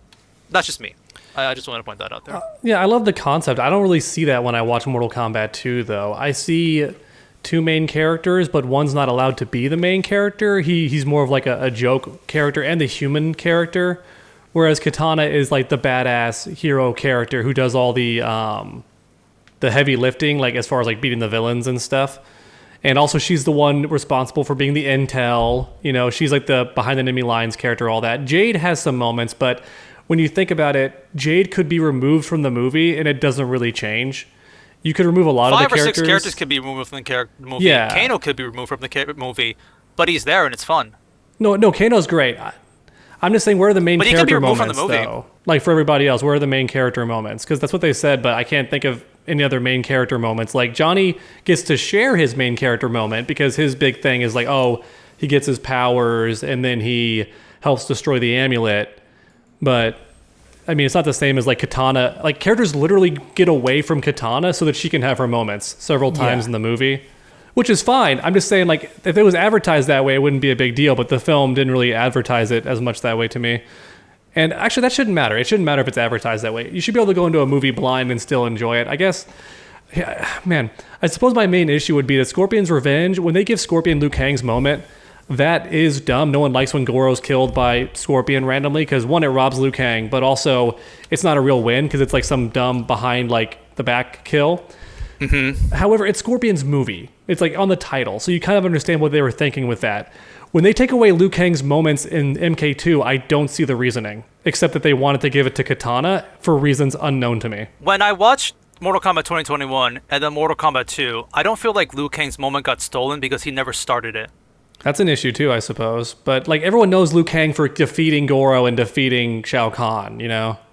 As a fan of the game, it's like, oh, Liu Kang is supposed to be the chosen one. Liu Kang's supposed to be the main character. Well, and the stuff chosen like one's that. a new thing, but yeah. Yeah, but my point is, in this movie series, Liu Kang is not that. So I don't see how it's just you should be pissed about Cole Young not getting a huge moment because he's supposed to be the main character. Well, he did technically. He would have killed Shao Kahn without cheats, which was like his big moment. My point I'm trying to get across is, from the movie's perspective, I didn't need that for Liu Kang because the movie didn't set that up anyways. Yeah, I guess what I'm trying to say is it was Scorpion's Revenge. The stuff I don't like feels like a mistake, whereas the stuff I don't like at MK2, I can tell they purposely did. Which is like the difference. Is that better I guess. or worse, actually? It's worse because it means they did what they wanted to do regardless of what fans wanted. And I feel that all over when I watch Mortal Kombat 2. I see a lot of doing things for fans also, but I see like stuff they wanted to put in there and said, no, we're going to do this no matter what. And like, for example, y'all saw how they were going to kill Liu Kang originally, like in a really violent way, and people hated it. And they're like, oh, let's change that. And I'm just thinking, well, it's kind of weird that you thought people would want that in the first place, though. I have the interview here, by the way, because like, the writer actually says it himself. The two main kills that they've stated, like from the beginning, they're like, okay, we're making this movie, we're killing Cole and Liu Kang. Ko Young, because that's the general audience's like main character in the first movie, they're gonna come in and be like, holy shit, they just killed the main character. Oh, I thought it'd be the opposite reason. I thought it'd be like, oh, they want him dead. Well, that's Mortal Kombat fans. That's like fans online. But people who aren't 24/7 on Twitter, they're gonna watch this movie and be like, who have seen the first movie, they're gonna be like, oh wow, Ko Young just dies like that. Wow. And also Liu Kang, it's like if you've only seen the movies, you're not gonna really care about him. But if you play the games, you're gonna be like, holy shit, they just killed Liu Kang like that. The point of why they did that, I'm not saying it's like a great reasoning, but the point is anybody can be on the chopping block. That they're saying like anybody could be killed in these Mortal Kombat movies, so be careful, ooh, and whatnot, that kind of a thing. Yeah. And I think that's, at least they said the reasoning there too, so I think that's interesting. To me, that does make it feel a bit more contrived, because it's like, okay, we want to kill these characters not because it makes sense for the story or like this is the natural progression or what have you. It's just because these two characters, are the main characters in different ways, and so we're going to use them as examples and just kill them off. It sounds kind of contrived when we're doing that to both of these characters. It sounds like someone who watched Game of Thrones and thinks that it's popular for the shock value when it's not. It also has good writing. That is on top funny. of that. Because you said Game of Thrones, they were like, there was a version of the movie where everybody died except Katana, and they were like, oh, we're not going that far. So I knew I was right, that it's just a Katana-driven movie from the start, but yeah. Well, yeah, they already stated Johnny and Katana were like planned to be the main characters in this movie. Anyways, we're kind of going in circles. There's no consensus right now, so Sonic, how would you... I'm okay with Scorpion's Revenge being lower or being right here. It's fine by me. I just still think Mortal Kombat 2 is worse, but if you guys agree, I don't mind if Scorpion's Revenge is here on the list. I can understand Scorpion's your Revenge perspective. is interesting because like how you're feeling about Mortal Kombat 2 right now was how I felt about it in 2021. Like I ragged on that movie so hard. I felt like I nitpicked so many things that are really unnecessary. I still have huge issues with that movie, but I went from like a 4 out of 10 to like a 5 out of 10. Like I appreciate a lot more what the movie gave, especially when compared to other movies. I still think Scorpion's Revenge is the best gore in the entire, like, all these movies. I still think it has the best gore out of them all. I think in that aspect it's pretty good. Yes. You think it has better gore than Scorpion's Revenge, or are you saying Scorpion's Revenge has the best gore? No, I think Scorpion's Revenge has the best gore out of all these movies. 100%. That's what I'm saying. Like, that part is great. The intro, fantastic shit out of Annihilation. So good. I just still have such an issue with, like, Scorpion's arc, and I don't really care about, like, the other characters in the movie and whatnot. There's just so much that I still have issues with, that I'm just like, that's and whatnot. But I don't hate the movie as much as I did back in the day. But yeah, I would put it underneath MK2. Gotcha. So Sonic would put Scorpion, then MK2, and Dog would do the opposite. Yeah. Yeah, it seems like. So I guess am I the tiebreaker then?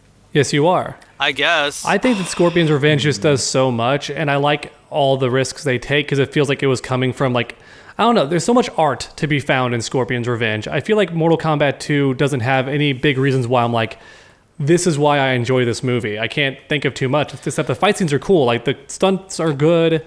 Personally, I really think the fight scenes are, like, really good. Like, when you compare it to some of these other movies. Like I joke in my review of, like, my negative review. That is an important aspect, too. Yeah, well, like I joke in my more negative review of MK2 that just came out, some Star Wars fans want the lightsaber fights and the cool aliens, and that's all they need. If you want a story in your Star Wars films, you're not going to like some of them, right? But if it has a cool fight, then some people are like, oh, I like the fights, and that's all they really need. To me, I would just play the games. That's what I was here for. I liked how Scorpion's Revenge gives us some things that have never been done in the films before, but like from a fan desire standpoint, like, oh, we get to see Scorpion when his clan is slaughtered. We get to see Scorpion in hell. We get to see him come out of hell. We get to see him get revenge on Quan Chi, like in the same movie. The biggest gripes I have with Scorpion's Revenge is I don't even care about the Battle Royale thing too much because it hardly even matters to the plot overall. I don't like the kill being stolen, obviously. That was really dumb. I didn't like Liu Kang. I don't even like, it's not just the kill being stolen, it's the fact that it's implied Liu Kang was going to die there. That's the real issue. Like, Liu Kang was going to lose to Goro. That sucks. And then also, I don't like how Sonic's gasp really threw me off. There was one more thing I just thought of a very funny tiebreaker reasoning, but please go on, TrueUnderDawg. I'll say it after you're done. There's one more big thing I disliked about Scorpion's Revenge, but the build up to Scorpion fighting Sub-Zero gets almost no payoff because it's such a fast fight. They just fall over a cliff together. Pretty fast, yeah. So that's the only real issue, but it's because the main villain was never Sub-Zero, it was Quan Chi. So we get a big fight with them. And even like in the final fight between them two, I'm actually feeling the hype. You know, when they're fighting and Quan Chi says that really stupid line and gets them all angry. Like, I feel Scorpion's rage. And I'm never even normally a big Scorpion fanboy. I'm the Sub-Zero guy. So the fact they got me like riding or dying for Scorpion was really cool. Whereas in MK2, like every scene that's supposed to be like really cool and impressive, I'm like, this scene either means nothing because I've been following the story, or like with Katana versus Shao Kahn, I got a little bit hype when she's like, I fight for Earthrealm, but I was also kind of like, is this allowed? Like, you can just switch sides. Also, Katana, also Sonya's right there. Is Sonya gonna wake up and help? And then like she just doesn't. I'm like, oh, all right, well. I think I'm completely fine with that after thinking about it for a while. Anyways, it's a nitpick, but it's like it doesn't affect the movie.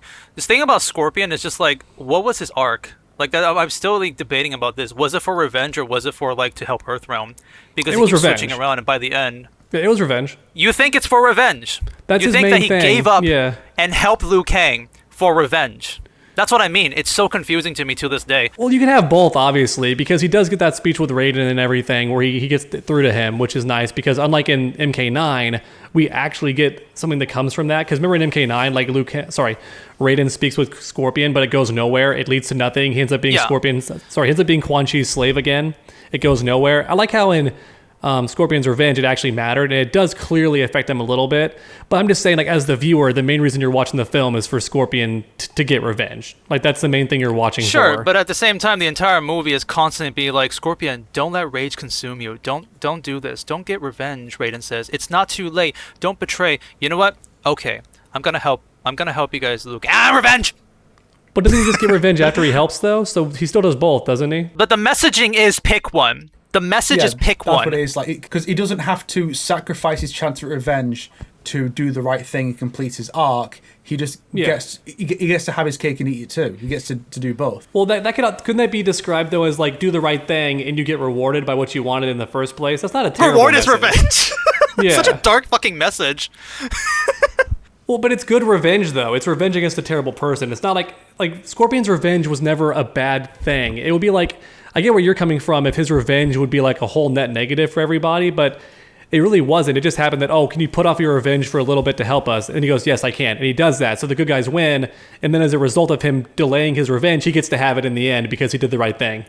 I think that's fine. I don't think it's that big of a deal. But like the whole movie is about like, don't let your rage consume you. Don't do this. But then it still happens at the very end. Like even now, it's been years later. Like when we were talking with Brusque Poet, I still bring this whole arc up. It's just like, what the fuck was his arc then? Is it revenge bad or revenge good?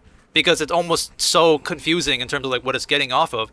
And I mean, in the second movie, in Battle of Realms, Scorpion's like, I regret my actions. I'm a good guy now. I'm gonna help you, Kuai Liang, because I'm best buddy. Which means, so revenge was bad then. Because now you're helping out Earthrealm. Now you're being a good guy. You're 100% just being a good guy now.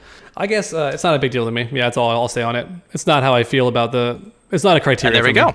Yeah. The things that you don't think are a big deal for you in Scorpion's Revenge, I didn't think was that big of a negative or big deal for me in Mortal Kombat 2. Yeah, because for example, in Mortal Kombat 2, I hate the way Johnny Cage is portrayed just because it's nowhere close to the game character. Like it's almost an opposite of the game character. Can I ask? Yeah. So let me do this little thing. I want to ask you, Snake. Mortal Kombat 2 Johnny Cage, or Scorpion's Revenge Johnny Cage?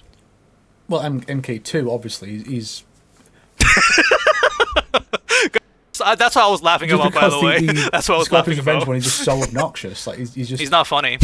like he's a net negative on the movie, whereas like Carl Urban was pretty cool. He's just not Johnny Cage. I don't think either one is an accurate representation of Johnny Cage. But like Carl Urban is not like disgusting. And one's the main character supposedly. Yeah. That's where I'm saying the tiebreaker. I'm like, which Johnny Cage did you like more, Snake? That's what I was laughing about. It's tricky because I do still like MK2 more than Scorpion's Revenge because I feel like Scorpion's Revenge is somewhat bland, like from my perspective. Like I don't particularly feel one way or the other. Whereas a lot more stuff that I enjoyed in MK2, but it feels kind of shallow at the same time. So I don't really know. Whatever you enjoyed more. Yeah, I enjoyed MK2 more. There you go. All right. So that would be Scorpion's Revenge.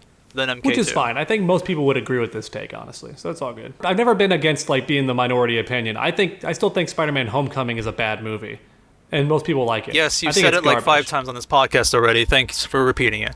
Yeah. I will say, I think I'm in my honeymoon phase, and I think maybe I'm liking Mortal Kombat 2 a little too much. Like, I do feel like when I rewatch the movie, I'm gonna feel way more of the flaws. I did have such a good time watching it with my friends, and just like walking out of the movie theater, like shit talking the movie in its story mode, and then be like, ah. Well, that was fun though. Like, yeah, but the action was still really heckin' awesome and stuff like that. So we still had a great time with this movie. Awesome. It's cute.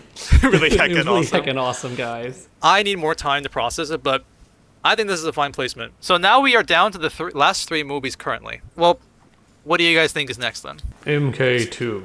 No, I mean we have MK2 is already on the list. The 3 remaining is? dog are Snowblind, sorry. Cage Match, and 95. AKA the unambiguously good ones. Yeah. Oh shit. Okay.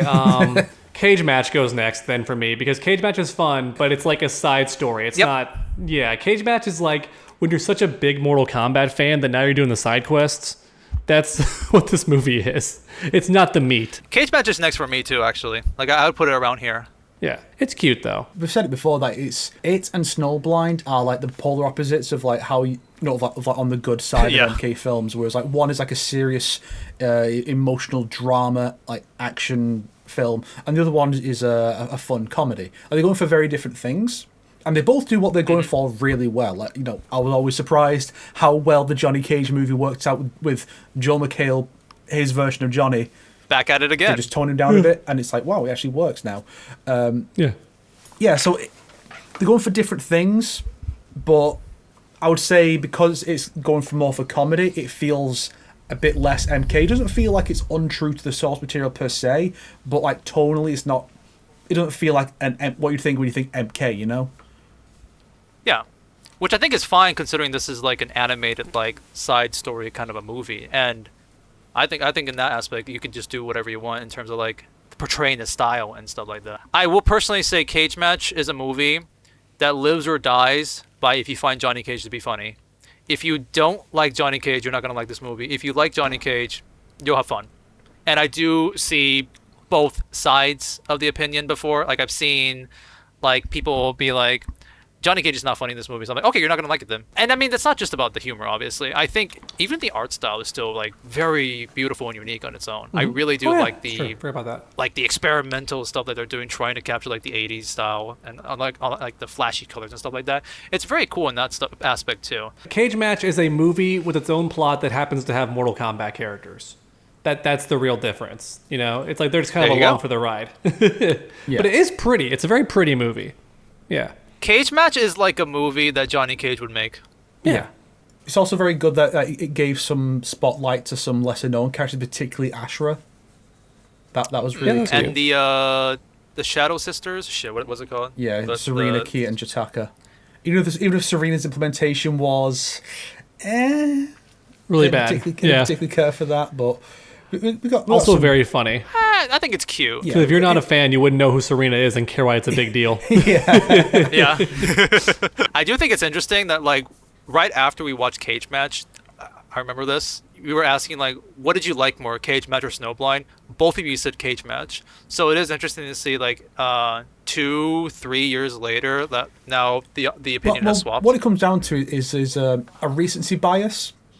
might still enjoy which Cage applies Match both more. positively and negatively, because like you have a more clearer image of, because by that point it'd been a year since Snowblind, so we have a much clearer image of the things True. we liked or disliked in this film. So compared to the what we could remember of Snowblind, but now we're kind of effectively as far away from one as we are of the other, and so we kind of True.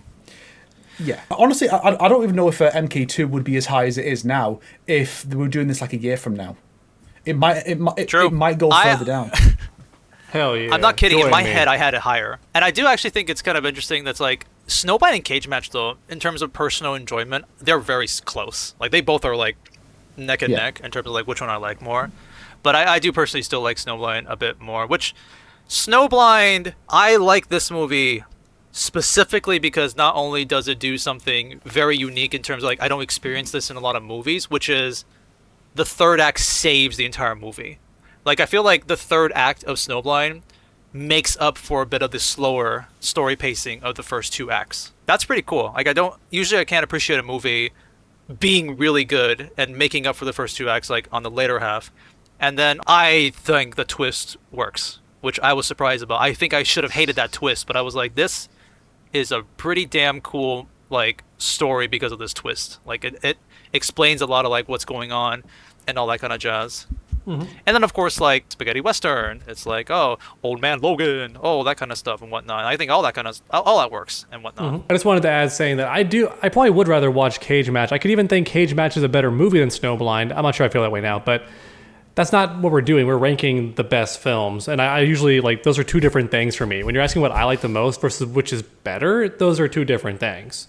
So I will say that if we're ranking the movies, I guess a comedy is light entertainment. It's very easy to just pop it in, just watch it. Whereas something like Snowblind, because it is more serious and dramatic, you do kind of you need to have a different mindset. You need to be like put the time in. I'm not saying it's like I'm not saying you need a high IQ to enjoy Snowblind. To appreciate Snowblind. But there's different kinds of entertainment, and comedy is just so easy to just, like I said, pop it on and just watch it. So yeah, you probably are more likely to go back and rewatch Cage Match compared to Snowblind, but that doesn't necessarily mean it's the better movie. As a person who's made a 1 hour and 50-minute video complimenting Snowblind, like I've gotten into that movie way too much, which is why I appreciate it a lot, basically. And I've even stated in the review being like, the biggest negative about this movie is that you have to sit through the first 50 minutes and then the last 30 minutes is just like non-stop awesome action to then like the reveal of like why this whole movie is happening and stuff like that. I was having fun the whole time. I appreciate that. I liked all of Snowblind. I will say that like I said even when we watched it, when we first watched it together, I did say in hindsight after we watched it, Kano killing Shang Tsung, if I watched it alone, may have actually got me upset. But the fact that we're watching it together and I'm like, guys, it's happening. The thing that I joked about is happening. Kano's gonna solo Shang Tsung. But that's the part that I like because of the reveal at the end. Well, the reveal at the end, but also how the film is written around this idea of like, what if Kano ruled the world? So of course he has to win the fight, otherwise, like, what are we doing? But I liked everything about Snowblind. I even liked Kenshi's sad, pathetic moment when he's blind. He's like, I'm fucking useless. He goes through a training arc with Sub-Zero. That was cute. Thought it was fine. Liked all of it for the most part. The only thing that's bad is like what Snake pointed out, the build-up between like the fact that Kenshi's rival is not Shang Tsung, it is instead Tremor, and it's like there's almost no substance there because they have no beef with each other. It's just like, oh, you're the one guy that beat my ass, and that's it. So it's not that fulfilling. Yeah, that's a bit of the unfortunate thing for fan service wise, but at the same time, it is a bit hard because of what the movie is about to just implement Shang Tsung or Ermac and in the origins and stuff like that. Because at this point, and are you not going to zoom out, dog? Zoom out? Am I zoom in? Yeah. Yeah, we just keep seeing your face. Sorry, I liked it. Bro, just focus on the face. Yeah, my bad. Let me go back to the regular screen. I'm sure there is a way you could have had Shang Tsung like stick around and be part of the finale, just like he gets beaten by Kano and Kano's like, nice try, didn't work out, try something else next time, as if he show off his confidence. He's like, try something different, Shang Tsung, I'm sure you get it next time boyo, but Shang's still around for the finale. I think that would have helped. I feel like for me, that's probably like the biggest misstep of the film, the fact that Kenshi doesn't get to take out Shang Tsung or even see him again. I don't think he even thinks about him again after losing his eyes. Yeah, which, true. I don't know. He says it one time so I can get my revenge, and Sub-Zero's like, no, bad dog, no. They're just thinking, well, we can't keep flip-flopping on whether or not revenge is a good thing, so we just ignore the question this time. Hey, I think the arc is really good in Snowblind. I think like the whole... what is honor? Like this whole part, I think is really well done, and I like the fact that Kenshi learned that, which then let like Kuai Liang, like he has to learn it in the last hack because Kenshi was like, I know what the right thing is, and I think you need to know about it. So then it becomes his movie, like Sub-Zero by the end, and I like that actually, like the transition. That's the ideal mentorship dynamic. I think is when not only does the student learn from the master, but the master learns from the student as well. So I think the dynamic is really strong, and even though it's kind of weird to have Kuai Liang do this old man Logan thing, it does work, and that's the thing is they can describe the whole film. It's kind of weird, but it works. It works somehow, and so like it's a really solid film. The question really is, does that put it above MK95, which for many people is kind of like the definitive MK movie? And whether you agree or not, it's easy to see why. I would love to be playing devil's advocate. I'm like, try to think of some stuff. Because, okay, you can play devil's advocate with 95, believe it or not. But let's be real here. For us, at least, we're not arguing about this, right? We can talk about it, but we're not arguing about it. Yeah. 95 is the best, right? That's what I'm saying. Well, about the best? Yeah, I guess so, because 95 has the right amount of fan service with something new. And for the time, it's really impressive what they did with a series that had pretty much no story at that point. And they still made it work. Yeah, the 95 movie is still so brought up and loved. Like, even the games and movies reference it. It's like, that's a testament for being such a great point, like an origin point. They even made it each of the main characters has their own story. There's not necessarily like character development per se for all of them, but like Johnny has his little arc and he has like stuff that he does. Liu Kang has his stuff going on. Yeah. Sonya, even though she clearly has less to do than the boys do, she still has her thing with killing Kano. So each of the main characters get something to do. As you look at others, say Snowblind, you have the two main characters. They have their things that they resolve. Then they just throw in Scorpion just for the sake of it, and Scorpion has like no character. He's just there to kill people. Scorpion needs to contractually obligated to be in every fucking Mortal Kombat movie, which he has now in every single one. Even in Mortal Kombat 2, it's like, do we need to bring back Scorpion? Yes, do it. He's gonna fight Bihan. It's gonna be awesome. And it is, but yeah. The fact that Scorpion is just like for the trailers is hilarious to me. I do like in cage matches, like, are we finally not gonna get Scorpion? Yeah. Are we finally gonna have a movie without Scorpion? Oh, there he is. That's what was fascinating thing. A little cameo. Like you look at the franchise where it was back in '95 compared to what it is now, where it's like now Scorpion has to be in. Even if he doesn't fit, like, cage match, give him a little cameo in the right at the end of the MK trilogy bit. We can do that. Whereas in '95, it's like we don't respect this character's story at all. It doesn't matter. He's just a borderline mute goon for the bad guy, and that's it. He has fuck all to do, and yet you don't really hold it against the film too much. Partly because of that, where it was back then. Remember, this was the same year that where Scorpion was not in MK3. So back then, Scorpion was a character that people didn't think too much of. But then it came later, Ed Boon's like, yo, Scorpion though? No, but Scorpion though. But Scorpion though. Yeah.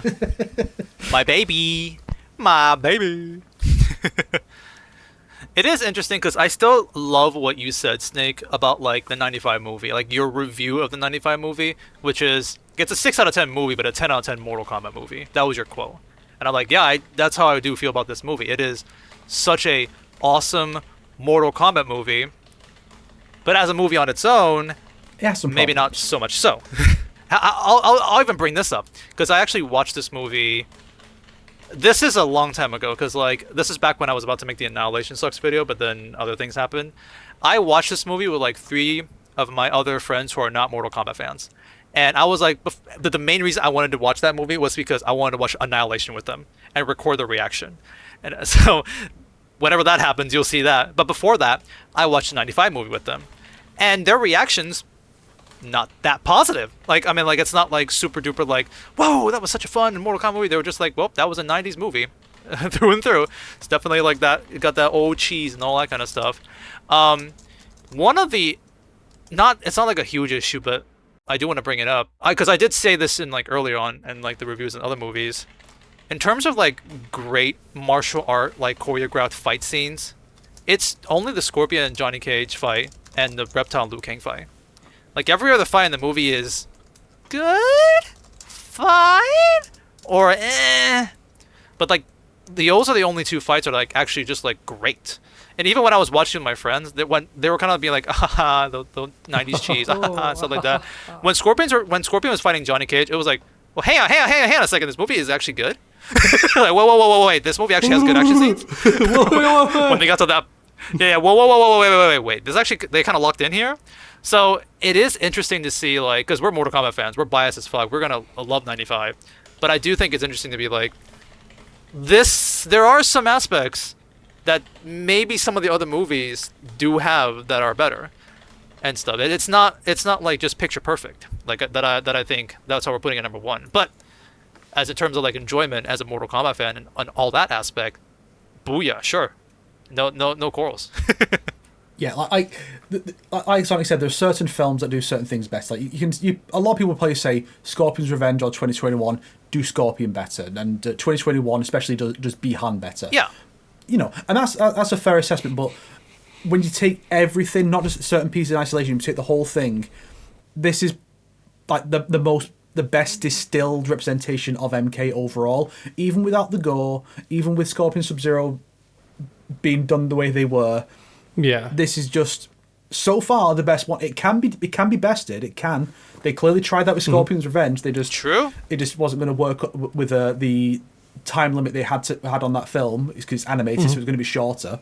But you could have a superior adaptation. But until that happens, I guess the three of us will agree that MK95 remains the best MK movie, the best version of MK on film. Until hopefully. There will be one that will surpass it. I think we can all agree, yes, we want films that are better than MK95. Not because MK95 deserves to be dethroned, but it means we want better and better and better and better. And unfortunately, they did it the best the first time, and a lot of what's come since... Minecraft.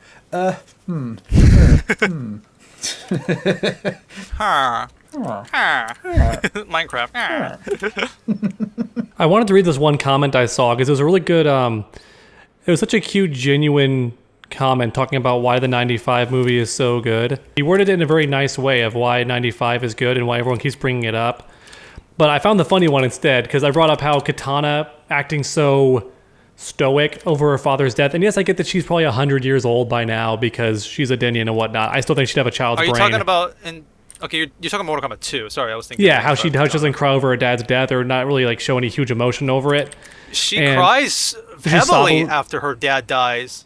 She's like, no, like she's crying there. And I wouldn't say heavily because like heavily is like, ooh. Yeah, she has tears. Well, what it is, that's just tearing up. It's not crying. No, she was crying. Yeah. She has tears on her what happens face. is she's crying and then just she snaps out of it. Yeah, that's what I'm referring to then. Yeah, it's how she just like gets over it way too fast. But anyway, here's the funny line. Here's the funny comment. What it needed was like an insert shot of Katana just like centering herself to like the regal dignity that her mother would have instilled in her. Just a little moment where she does that specifically, as opposed to she's suddenly got an entirely different personality for the rest of the scene.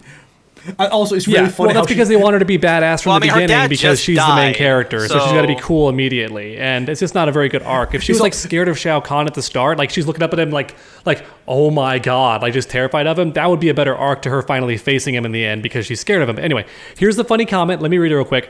Someone said, imagine if at the start of the 95 movie, Liu Kang seeing his brother die, he just mogs and acts all hard, then wakes up showing no emotion. Actually, that sounds kind of dope. In parentheses.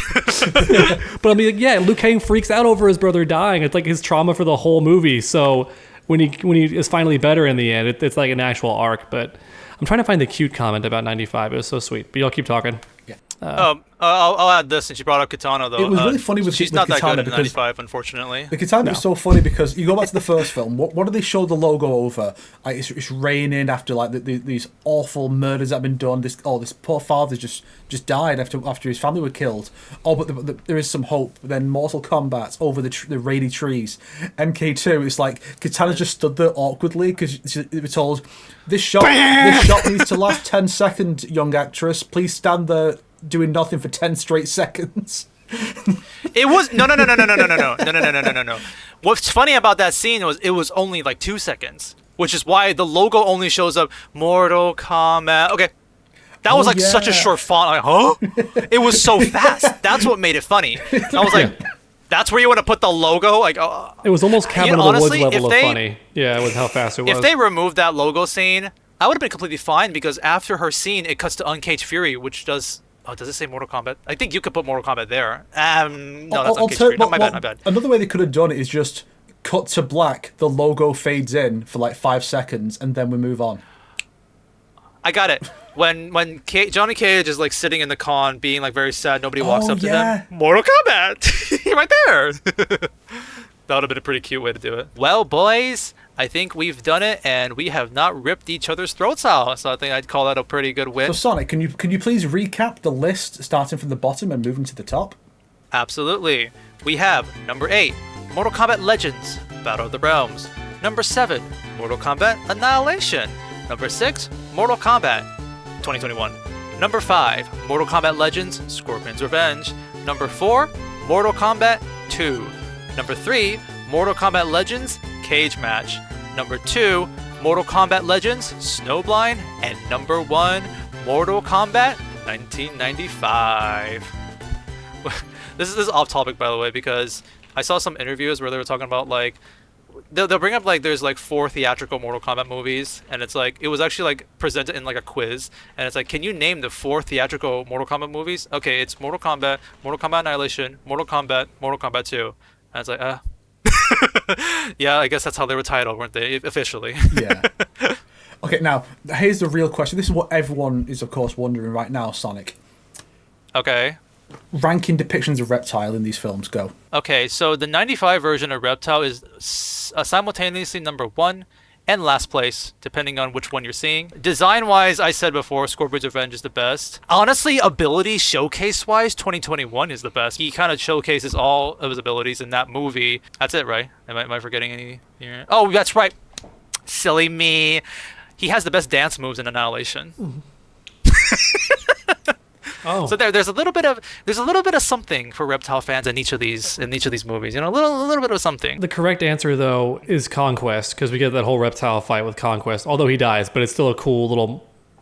There's a lot of cool fight scenes and acrobatic stuff. Yeah. Fucking spoilers, dog, but whatever. That's all I haven't seen sorry, that my one. bad. I guess In my mind, when you said we get that whole scene where Conquest fights Reptile, I'm like, Conquest for Invincible? Oh, sorry, no. Conquest versus Prepare Reptile. your worm for Stand my ready arrival. for my arrival. You will taste no victory as they clash Mortal Kombat 1 style. I mean, it's not that far away. Reptile does fight Omni-Man. Fucking Reptile into Sonic's room and says, "Prepare your worm for my arrival." And Sonic's like, "Yes." I'll prepare your worm. Stand ready for my acid. For the intro, Sonic, you need to take you saying that and say and cut off the id from the end of acid. Stand ready for my ass. Yes. And it just like gets cut off. And you just cut to Dog being saying something like, "Oh no," or whatever he might say in this episode. so many Invincible memes are just Indeed. cutting people off mid-sentence and making that a meme. A steak? We can be bees, Mark. A steak? Yeah. We can finally be bees. How much is his job pay? Okay, time-wise, you know what? This wasn't too bad. I think we might have enough time for Snake's favorite segment. Woo! The Q&A? Let me pee. Ah, it's funny because it's 3 letters. That's great because now I have time to actually look up the question. Oh, okay, this is such a good question. Okay, I'm gonna take your question, Joker Sorry Kirby. about Now Snake is DMing me something. Yeah, that's not for the episode, though. Yeah, because Dog also DM'd me like lizard porn just then, so I just thought, What? oh, you both are DMing me. How cute. Okay, if that doesn't... No, don't worry about it. if that doesn't make Q&A If time. that doesn't make it into the episode, it has to make it into the intro at least. It's because Sonic sent me like the Roga dancing meme. So I'm like, well, if he's going to send me that, then I'll send him this random thing I saw on Pinterest. How nice of you. Anyways, so Frickin' Q&A rogue. time. I just happened to get like 3 pretty cute questions. So we'll start with this. Is it simple? Oh, this is maybe not that simple, but who It's cares? not that simple. This is. Is anyone watching get that meme? Oh. I've heard that, but who says that again? It's from The Notebook when he's like, "What do you want? What do you want?" And she goes, "It's not that simple." Yeah, it's just a funny meme. I see. Yeah, it makes fun of like women not knowing what they want when they go out to eat. You know, women never know what food they want. Oh, okay. Yeah. So this question comes from Play Asan, who has I think it's a My Little Pony profile picture. Oh, And fantastic. this person says, what kind of a Mortal Kombat spin-off would you like to see? It cannot be a fighting game, and it has to be canon to the main line. Okay, so a game spin-off. I would have liked a Shaolin Monks 2 with Scorpion and Sub-Zero, obviously. Yeah. I've said in mine, a Shaolin Monks 2 with Takeda and Kenshi, if we're setting up for Mortal Kombat 1. Takeda trying to take down the Yakuza and the Red Dragon and stuff. That's a cool idea. I want to change my idea. But let's talk about Sonic's idea for a bit. Yeah, I said this in my video too. Like I was just like, this is a potential like plot line with Takeda. It sounds pretty cool. Just you and Kenshi doing badass shenanigans, and once in a while be like, oh my gosh, Trevor, oh Frost, and some 2 cameos characters and, that don't get and enough whatnot. love. They're both fan favorites, and they get like downplayed in every game. Like we love them. Though Kenshi does does have a pretty good stuff in Mortal Kombat 1, I will say. I don't Yes, think well- I don't think before M1K, I don't think Kenshi ever won a fight canonically. Which is weird because he's such a fan favorite. Even in X, he just jobs the whole time. Doesn't get a chapter. I was shook. I was surprised Kenshi didn't get a chapter. In I was fairness, like, really? You know what? In fairness, they just introduced 8 brand new characters, and 6 of them got chapters. Half the chapters in that game were for the new characters, so I can cut them some slack. However, And you kind of... So I am happy to see Mortal Kombat 1 and Snowblind giving him the love, and nowadays people are like, yo, Kenshi, Mortal Kombat 3, oh. Go, So people do Kenshi, seem to like really love go. Kenshi nowadays. So, you know, the Kenshi revision, is that the phrase to use? Go, Kenshi, go. Oh yeah, he fucking, like, you just see his skeleton in Mortal Kombat 11. I forgot about that. Oh, yeah, he's just dead with a sword in him. Yeah. Yeah, and the best part Unfortunate. about this spin-off that I mentioned, it's gonna be a small-scaled story. There's no multiverse bullshit. It's all happening in Earthrealm. You can't possibly fuck this up. Except all of a sudden, like the final villain is like, I am multiverse version of insert whatever fucking meat. Yes, I have come to be the final boss. Fuck Dagon and the Red Dragon and whatnot. I am the final boss, to be fair, Yeah. and that's it. you could do an action spin-off where you go into other timelines, and so each level is a different timeline made by a different character. So here's the timeline where Bihan as Noob Saibot won, so everything's like darkness, and so you're fighting all these like wraiths of people. And then here's one that's Oh, with Takeda and Kenshi? no, like just as the idea of exploring the multiverse. 'Cause you're saying no multiverse stuff, but you could do a cool thing. So like, then here's this level, and this one is in. You know what, This one's in potentially. like in Raiden's timeline, so we can see what some of these like Titan Raiden, what happened in his timeline, what's Kung Lao's like, and so we can get some glimpse of that. Maybe you get to pal around with the Great Kung Lao in Kung Lao's timeline, because the Great Kung Lao just stayed the hero forever. You know, you can explore some of these ideas through just a level. You know, so you could do it. True. Another one would be to do Shaolin Monks, but it's about the new Shaolin Monks from the current timeline. So it's Johnny, Kenshi, Raiden Kung Lao, and Kung Raiden, Lao. all 4 of them. Oh, With room for DLC, like maybe you do like a little DLC story where you can also play as Ashura and Reptile. I like Pretty that awesome. idea. Yeah. I like those characters too, so totally. I Si- wouldn't mind seeing or, like or that kind of spin-off. similarly, you could do a similar idea, but it's about the Lin Kuei / Shiraidu. So it's, you know, either before M1K, so you got Sub-Zero, Smoke, and Scorpion. Maybe you throw in like another character like Hydro, and or have Sector or Cyrax, or post M1K where it's Scorpion, Smoke, Takeda, and Cyrax. Yeah. Yeah, there's a lot of potential. If you want to, but not trying to think of like beat 'em up spin-offs. I honestly wouldn't mind like a semi-visual novel type kind of game where you can kind of like choose your adventures and stuff like that. Obviously, Okay, like, it sounds Reptile. really boring for fighting games, but like I just want more lore, and that's a really fun way. I've to do always it. thought that'd be cool too if like they made a what if like kind of mode for Mortal Kombat where the main decision you make is choosing who wins the fights, and that's it.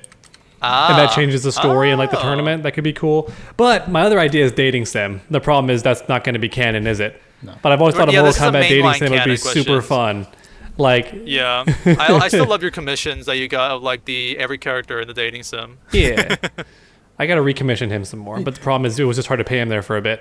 You could make Yeah, a game. he's very busy right You now. can make a game that's kind of a mix of Street Fighter 6's World Tour mode and like Deception's Conquest. So you go around the realms, meeting various characters, and you can be allies with these characters or these. Or it's like instead of being you can just text Jury and be her friend or whatever. Instead, it's you can join the Lin Kuei under Bihan, or you can join the Shiraidu under Kuai Liang, or go a bit more traditional if you want to. And then that particular part of the plot is you're on one side against the other.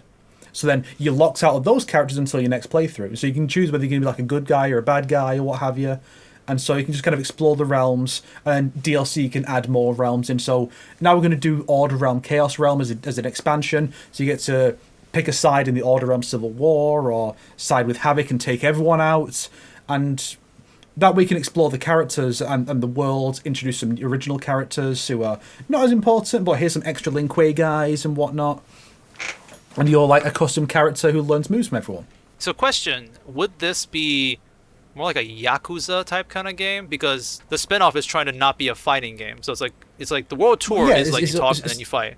So then you'd be more like fighting on the streets. Yeah, and so stuff like so that? it would just be like Or an action game. open world type game then. Yeah. A little bit more. Yeah, or that. There's so much potential for that, yeah. Yeah, there's a lot you could do. I mean, even something as simple as a third-person shooter about the special forces that has some good melee mechanics as well, but it's primarily a shooter. Resident Evil 5 or 6 type kind of game. Sonya and Jax, come on. Crime Lord Simulator, like a GTA-like as Kano, or like a Black Dragon. Ooh, Beagle. that sounds cool, but it sounds way too cool for MK. Reptile's Adventure, trying to find his missing people. Hell yeah, make it Uncharted style. Ooh, you can play Lizard Man. Shaolin Monks, where you play as both chameleons because there's no actual lore for them, so you can do whatever you want. Indeed, yes. The Andor of Mortal Kombat series. But this Reptile game, at the end, you do like a God of War style minigame where you fuck chameleons so hard. And then like the ending is like, and thus the Zaterrans were repopulated and all was good. Oh.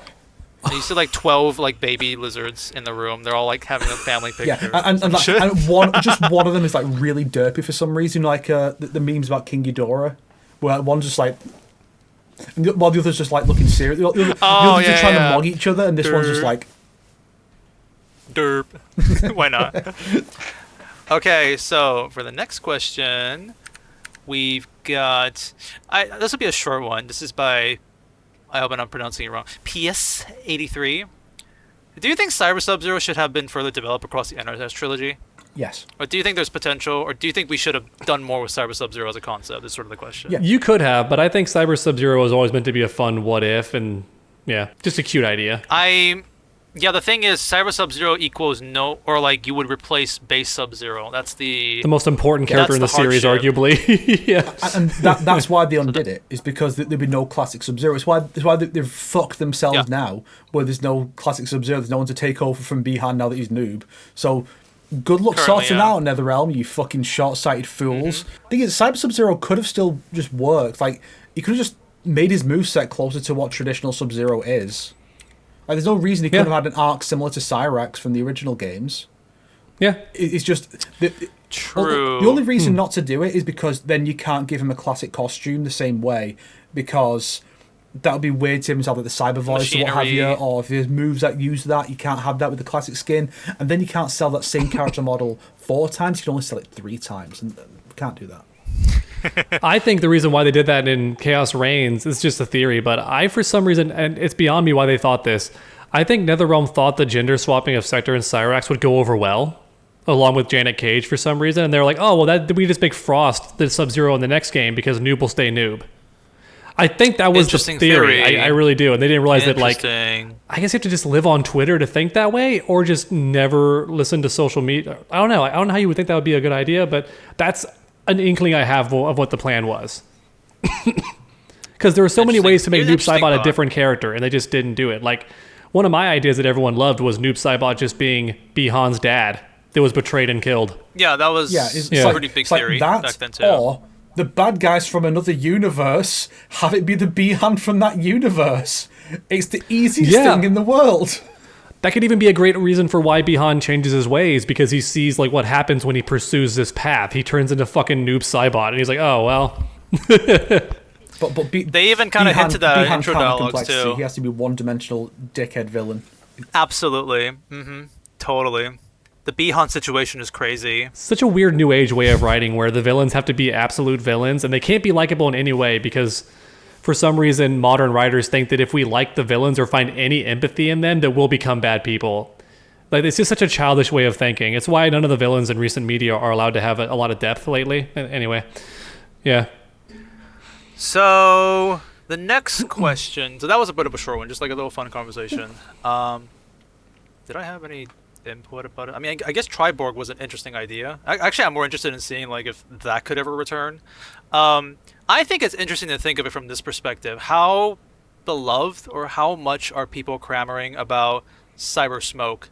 Because after Mortal Kombat 9, I just hear much more people being like, yo, Human Smoke, it's pretty rad. They brought it back. That's really cool. What about Cyber Smoke? I don't know. It's like, how do people feel about Cyber Smoke? Because he was majority Cyber Smoke throughout the series until MK9. So I'm just wondering, it's like how people would feel about that. I think the problem was that like Sub-Zero. when he's a cyborg, he has literally no personality. Yeah. Because he has no free will whatsoever. Whereas Cyrax and Sector have it to varying degrees, so they had something to go off. So then Smoke had no personality until he was reintroduced in MK9 and didn't become a cyborg. And people were like, Yeah. I like this guy who's like cares about his friend and feels guilt and whatnot. And then that became the version they used going into M1K, and people like, no, this Smoke guy's kind of cool. Whereas if he'd got the cyborg route, it's just not that interesting. They never did anything with it. I'm sure you could do something with it. I think maybe the time has passed. Plus, it's one of those where it's like, the stuff they could have done with Smoke, they kind of already did with Cyrax. Like, he kind of was just like... At this point. Yeah, so... I see what you mean. Because they occupy both ends of the spectrum. Cyrax hates being a cyborg. Sector loves it.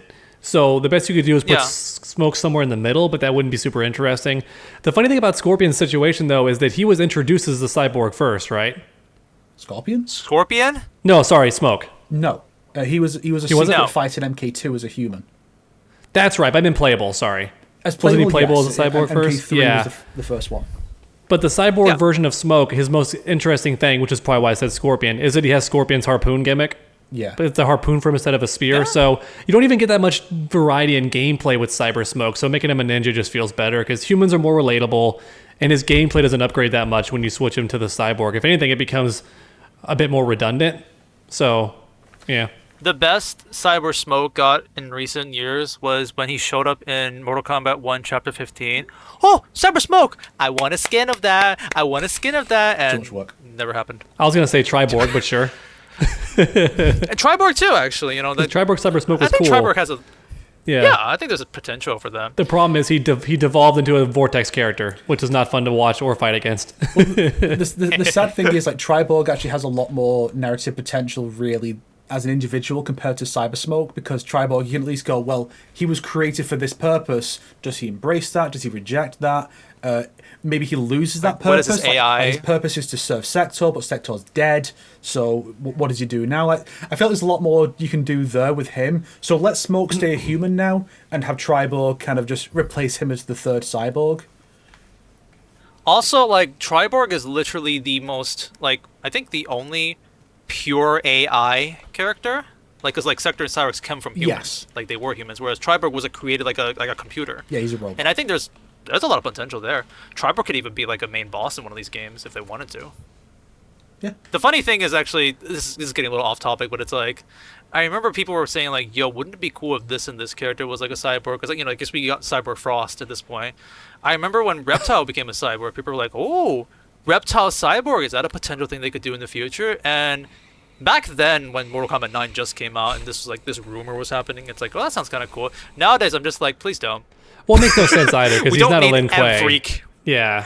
Yeah, and we don't need every character to become a cyborg all of a sudden to be interesting. Like, it's not, It could be fun. He also wasn't a cyborg in that scene. He's just wearing the armor, right? He's not actually cyberized. In the lore, yes. Yeah. Yes. No, see, Cyber Reptile lays eggs. He lays robot eggs that hatch into little monsters that attack the opponent. And it's about getting as many lizard boys on screen as you can.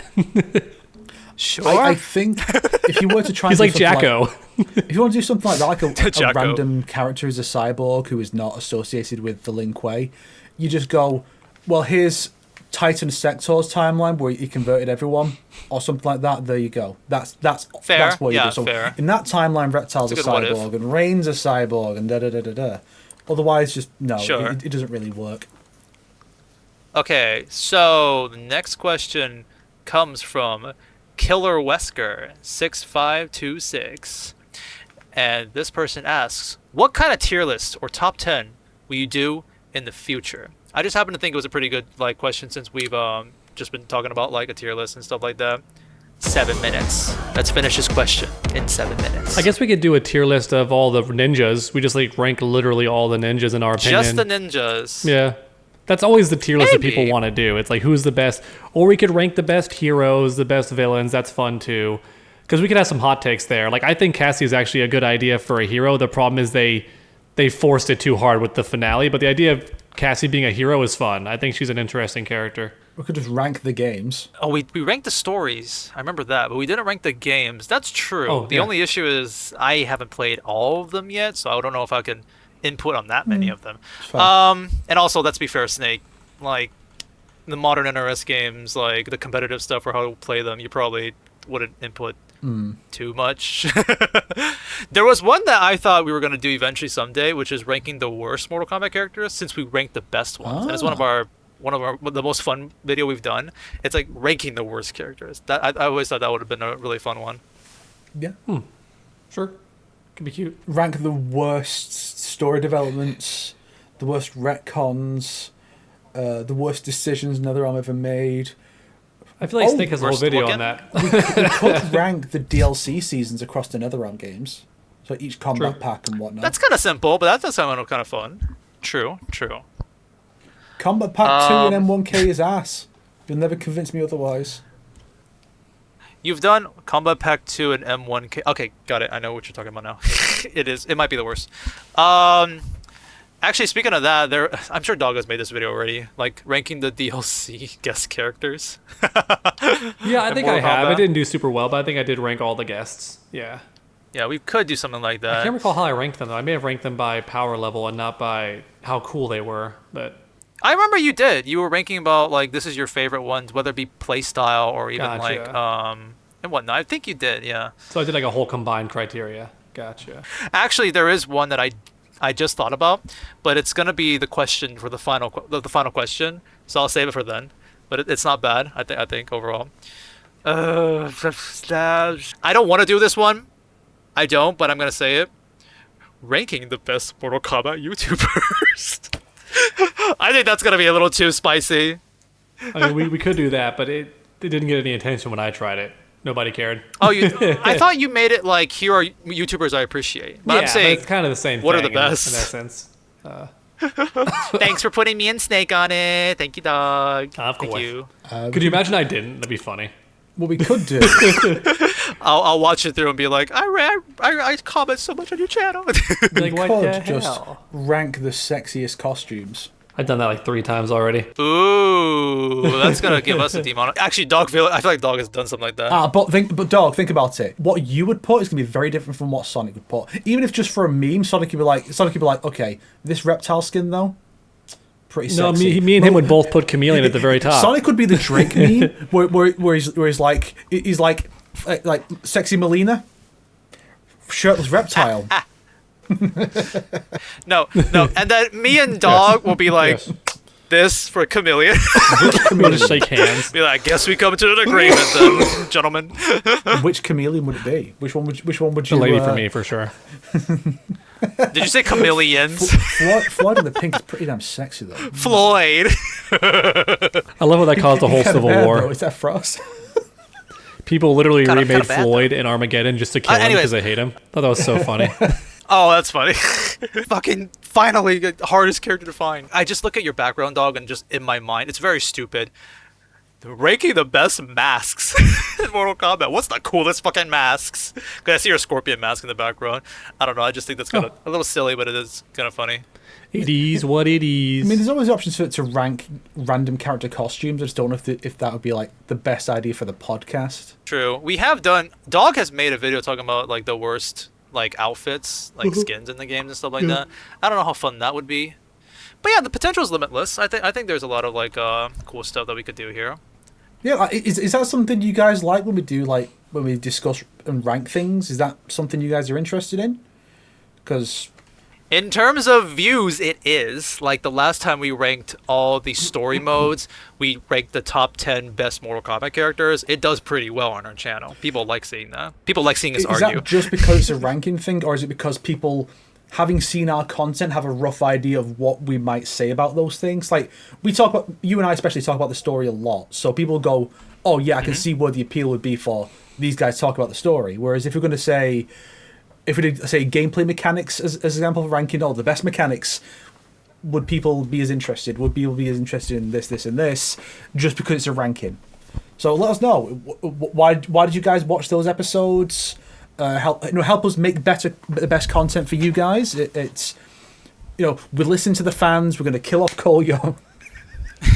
We're listening to the fans, guys. We're listening to the guys. You guys don't like Arcana? We'll never bring it up again. My buddy said when he rewatched the movie, though, they still have the tattoos apparently in a couple scenes.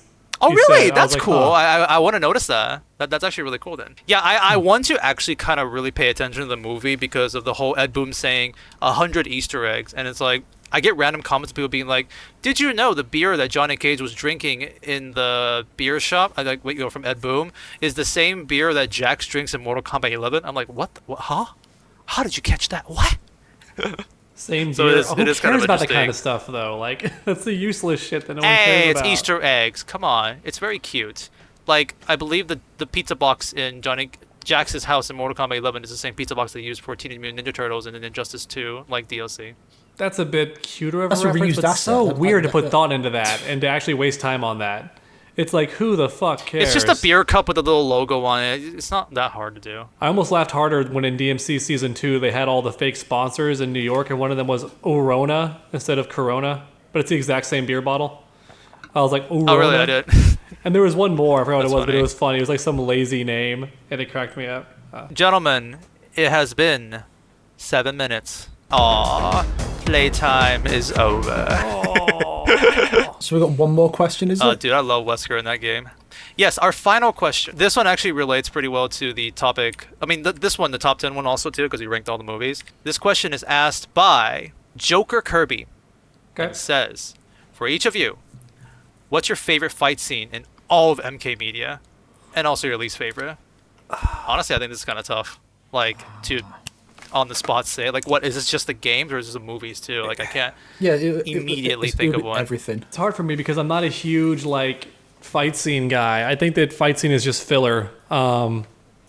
Let's see. I mean, I like the reptile fight with Liu Kang, obviously, just because it was like. Obviously. But it's also not a good fight in the sense that Reptile never does any reptile stuff, so you can't really call it the best. hand-to-hand combat. Yeah, Johnny Cage and Scorpion just is that's really a really good one, actually. Yeah. Which is funny because it's funny. Those two examples you just gave were ones that they added onto from the initial Yep. version of the Yeah. film. Because like Johnny just hit Scorpion and I guess he exploded or some bullshit. Like there wasn't even a fight. in the forest. Yeah, and Yeah. the reptile thing was just something they just made up later and had Robin Shue choreograph it. Yeah, the Scorpion one is so good. The test audience is just like, this doesn't have enough action, please. And they're like, okay, let's just do like the best like action scene in this like series. And it is kind of funny because the Liu Kang versus Reptile fight happened, like they added that on. So Johnny Cage, Lyndon Ashby's like, I'm just supporting you outside, I guess, Yeah. because I wasn't there. This is a reshoot. Also, the Scorpion fight scene with Johnny Cage reminds me of a comment I said where they brought up, does MK2 like even have like the movie? Does it have any like iconic soundtracks that showed up? Like any music that really stuck with you? And I'm like, The techno remix, like the main theme. There's a remix. yes, but during you like hear the fights and stuff, because he brought up in '95. There's several good songs during the fights, like the Johnny Cage and Scorpion fight in the forest. It's actually a cool song. Yeah, Even 2021 has like There's a lot of pretty good songs in one for the 95. final fight. The dun dun dun dun. Then it becomes like kind of generic Yeah. orchestral Dun. stuff, but it's still fine. It's still pretty good. That Yeah. stands out. Whereas MK2, I don't remember any of the music in the film. I'd have to like kind of re-listen to it a bit, but Uncaged Fury. uncaged fury. Finally, he is uncaged. Yep, With that being said, by the way, I know it's recency bias, but like Liu Kang Kung Lao fight is like really that is a fun. really good one. Yeah. Yeah. I I would have preferred a I, bit more intimacy in it, but it was good. I really mean like kissing? the knife fight No. from M1K between Scorpion and Sub-Zero. Scorpion Sub-Zero knife. You mean the intro? In M1K. Oh, you mean the? Yes. Yeah. That's pretty good. Yeah, the throat I agree. hit. I do think that the Sub-Zero takes a bit too long to slash him, but like the way he tricks him is actually really well done. It's like that's a good bit. I couldn't tell in the first one. Yeah, it is pretty clever. He's like, gets him there. That's why everybody was true. hoping when they actually fought, like in Chaos Reigns, it would be more of a little bro moment, just because Bihan could have killed him in that fight with the knife. He just chose not to.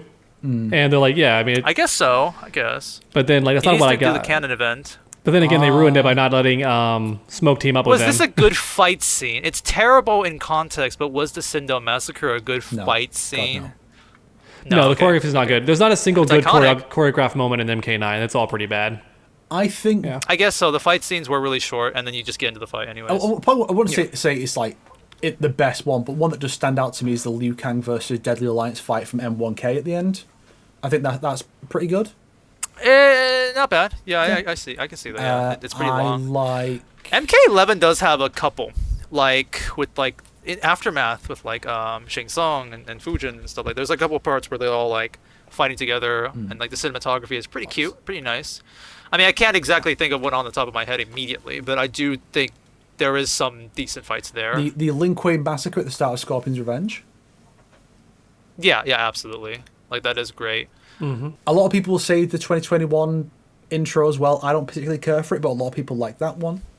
It's good. I still like it. Yeah, and also the ending fight. I think that's actually is also really good too. Particularly the Scorpion versus Sub-Zero solo part. Once Cole gets in, it's not quite as interesting because the fight's kind of winding down. But there's some really clever bits, like the whole slash in so that the blood comes up and you freeze the blood and stab him like that. Love that. There's some really solid uses of powers, Absolutely. which is one of the things you really don't see a lot of in the actual games for the fights, where it's usually just the martial arts, which tends to look good, but it's like these characters have superpowers.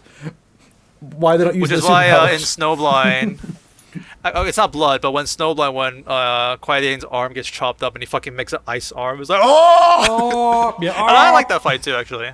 It's not too shabby. There's a couple of really great fights in this series. What are some really bad ones though? Like I can't. Shao Kahn versus Kotal is pretty bad fight? in the later chapter of Is it MK11. bad fighting choreograph, or is it just like the plot is bad? I'm trying to think. No, the fight's actually bad in MK11 because all that happens is they tackle and then hug each other. And that's like all that happens. Yeah. Both these beings have like absurd levels of magic at their disposal and they just don't do any of it. I would say the original Shao Kahn fight from Annihilation is really bad. Yeah. You can find a lot in Annihilation though. Yeah. You know? The fucking the animality. Annihilation's fun. You're just a hater. Like, Just a hater. Scorpion and Sub-Zero Scorpion vs. Sub-Zero might be the only good fight in that film. Annihilation. But they fought. The fight, yes. The fight against Cyrax is okay.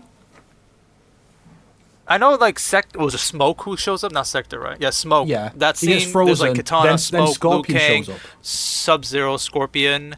I didn't know it was a one-on-one. I forgot. Oh, I guess he does say Sakura to Sub-Zero. Yeah, it's like they fight each other, but then Scorpion, like, drops Sub-Zero down so Liu Kang goes to save him, leaving Katana open. But they fight to lead into that, so it's pretty good.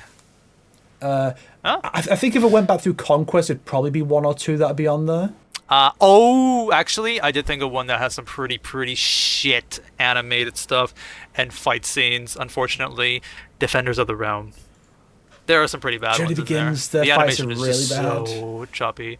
Journey Begins. Okay, I'm looking forward to that because I haven't seen that one yet. The Sector Cyrax Hydro fight from Legacy is atrocious. Okay. That's a series where the fights get the first season. The fights get worse as the series goes on, which means Scorpion Sub-Zero's is fucking awful. It is really bad.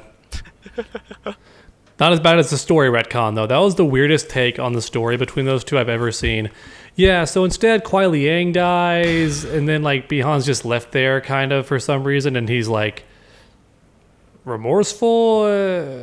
Yeah. Legacy had a terrible I don't know how origin. much...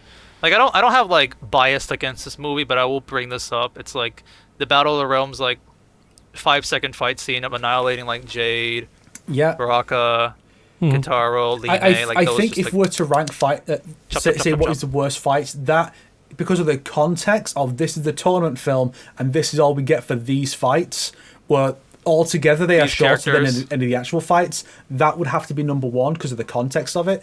Fair. You know what's really funny is I didn't say this during the ranking video, but I was thinking, like, honestly, Mortal Kombat 2 is what I wanted out of Battle of the Realms. Like, the feel of it. Sure, and, like, yeah. the fights and the tournaments and the stages. It's like, Mortal Kombat 2 is what I wanted. So I'm kind of happy in that aspect. I made that joke on Twitter that did quite well about how like it's a live-action remake like the Disney films, but... Oh, Warner Brothers is approaching the live-action remake. A lot of people took their own things away from that. Some people were like, yeah, and in both cases, the live-action ones are shit, haha. Whereas I'm like, This is a better version of what they were trying to do in that film. Yeah. No, I agree. Oh my gosh, Shinnok and the fucking like Eastern dragon fight in Battle of the Realms. That was dog shit. Well, I guess the Kratos climbing Scorpion Sub-Zero animation, maybe, but oh my gosh, that was pretty bad. Maybe that compares with the Annihilation final fight with Shao Kahn, maybe. But like, whew, that's a stinker. That's a stinker. Hey, don't do my impression. Oh. No, I'm doing Borech. Oh, okay. Thought you were doing me. Oh, that's a stinky one. You know what? Maybe someday we could do a tier list about this, like the person above suggested. But yeah, there's some pretty fun fights in this series that we could always like bring up. I'm sure we missed out on some, and I'm sure we missed out on some other terrible ones. An easy one to do would be ranking all the Scorpion Sub-Zero fights, because there's a lot of them. You could make an entire episode out of that. Weird. But I mean, like, yeah, but it's like Sub-Zero and Scorpion's fight in like Mortal Kombat 9 is just like, you're going to hell with me. Okay, fight. It's like there isn't like a fight. Well, you play the fight. Leave that one out then. Oh, you're gonna leave the ones where they don't. Yeah. So we leave Mortal Kombat X if it's out. just gameplay, then you leave it. But if there is some actual choreography, then you keep it. Which means we also include the trailers. Smart. Very smart. Okay, boys. I'm not gonna lie. I need to use the bathroom, so that's where I'm gonna end this episode. Sure. I'm ready. Gloria las plagas. Gloria las plagas. It's all a lie, guys. It's all a lie because Annihilation is the best movie. That's it.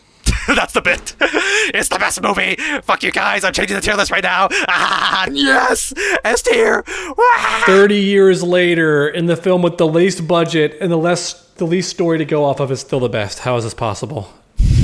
I weep. The one with all the CGI monsters, baby. Yeah, arguably the worst version of Reptile, but still is more interesting than what 2021 did. Is that even Reptile? No. Probably. Is that even... I would say no, just because they did have the same actor in as Sub-Zero, but as far as I know, he didn't play Reptile in Annihilation. So I'm going to say these are 3 other dudes.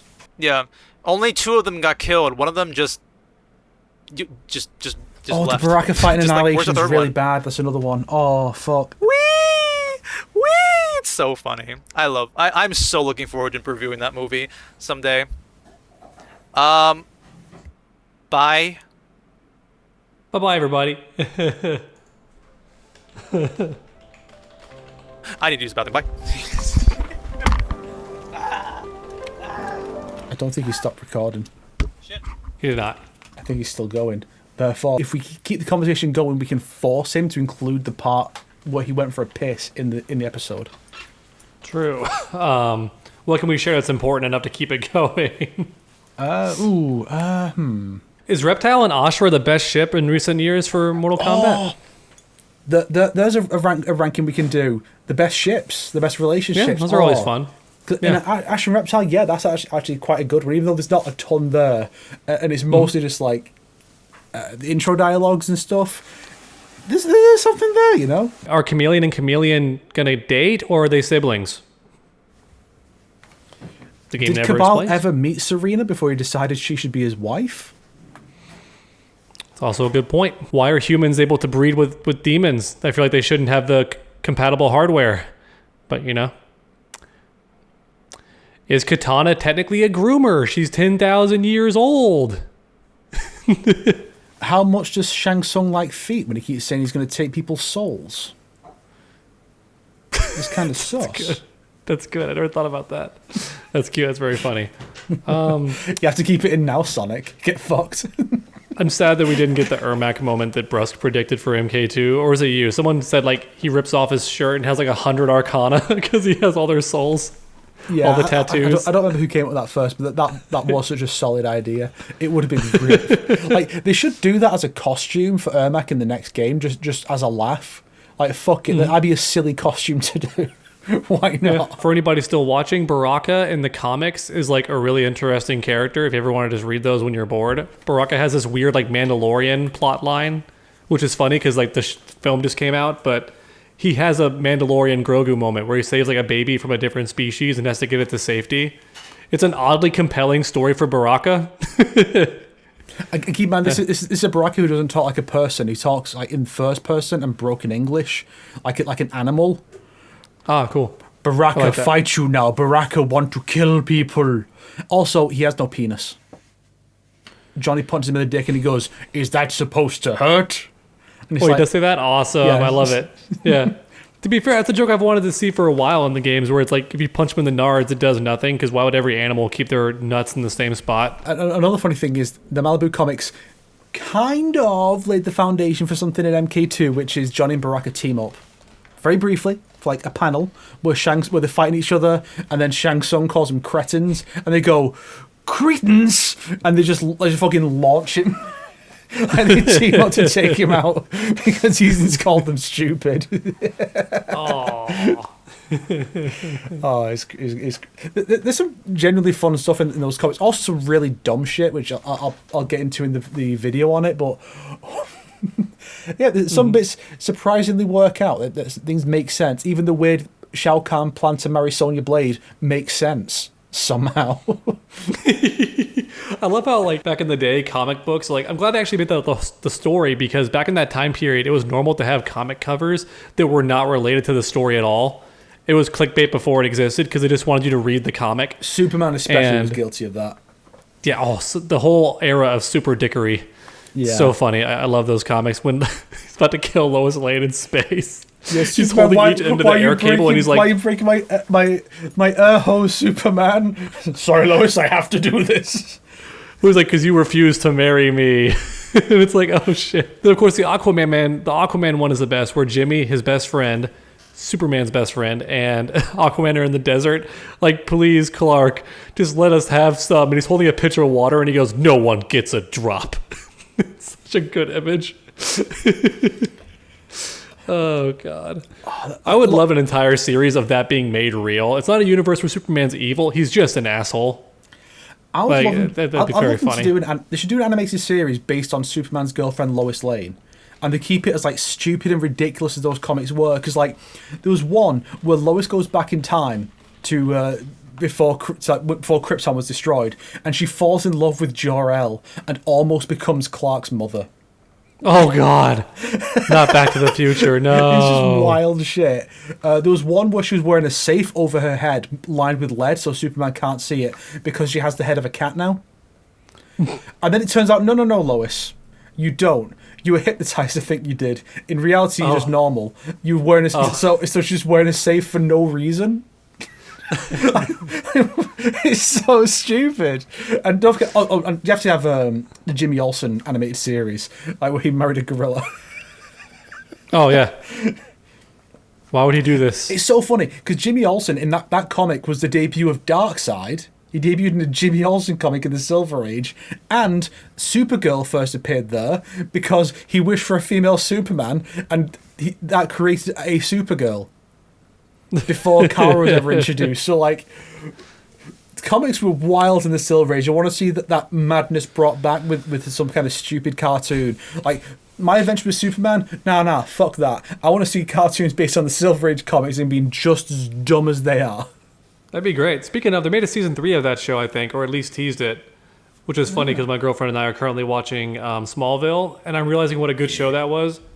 Yeah, it's got a Monster of the Week format that's a bit formulaic, but the actual stuff they do is creative with the characters and whatnot, and it's one of the most accurate depictions we've had of the characters. Like Lex Luthor in that film, or in that show, is pretty immaculate, though I did bring up that for some reason his super intelligence hasn't come into play, and I'm like, I wonder if it ever does, if they ever mention that Lex Luthor is absurdly intelligent.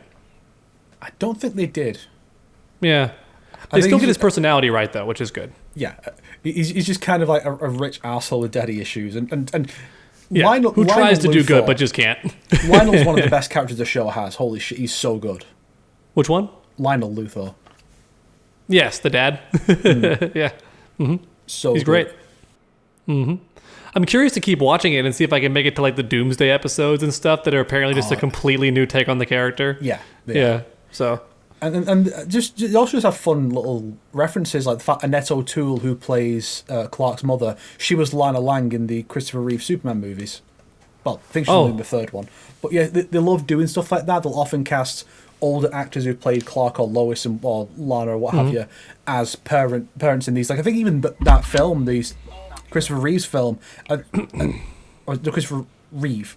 I think even his film, Lois's parents, I think, were played by actors who played Superman and Lois in like movie serials. So they do that stuff all the time, and like the CW loves that. Like you see it in the Arrowverse all the time, especially on the Flash. Hey boys, what did I miss? You're keeping all this in, Sonic, because we all kept recording. What the fuck? Why? Yeah, so you recorded while you were gone, which means you have to keep this in now. How could you do this to me? You're giving me more work now. Bye bye, everybody. Bye bye. Bye bye bye. Bam bam.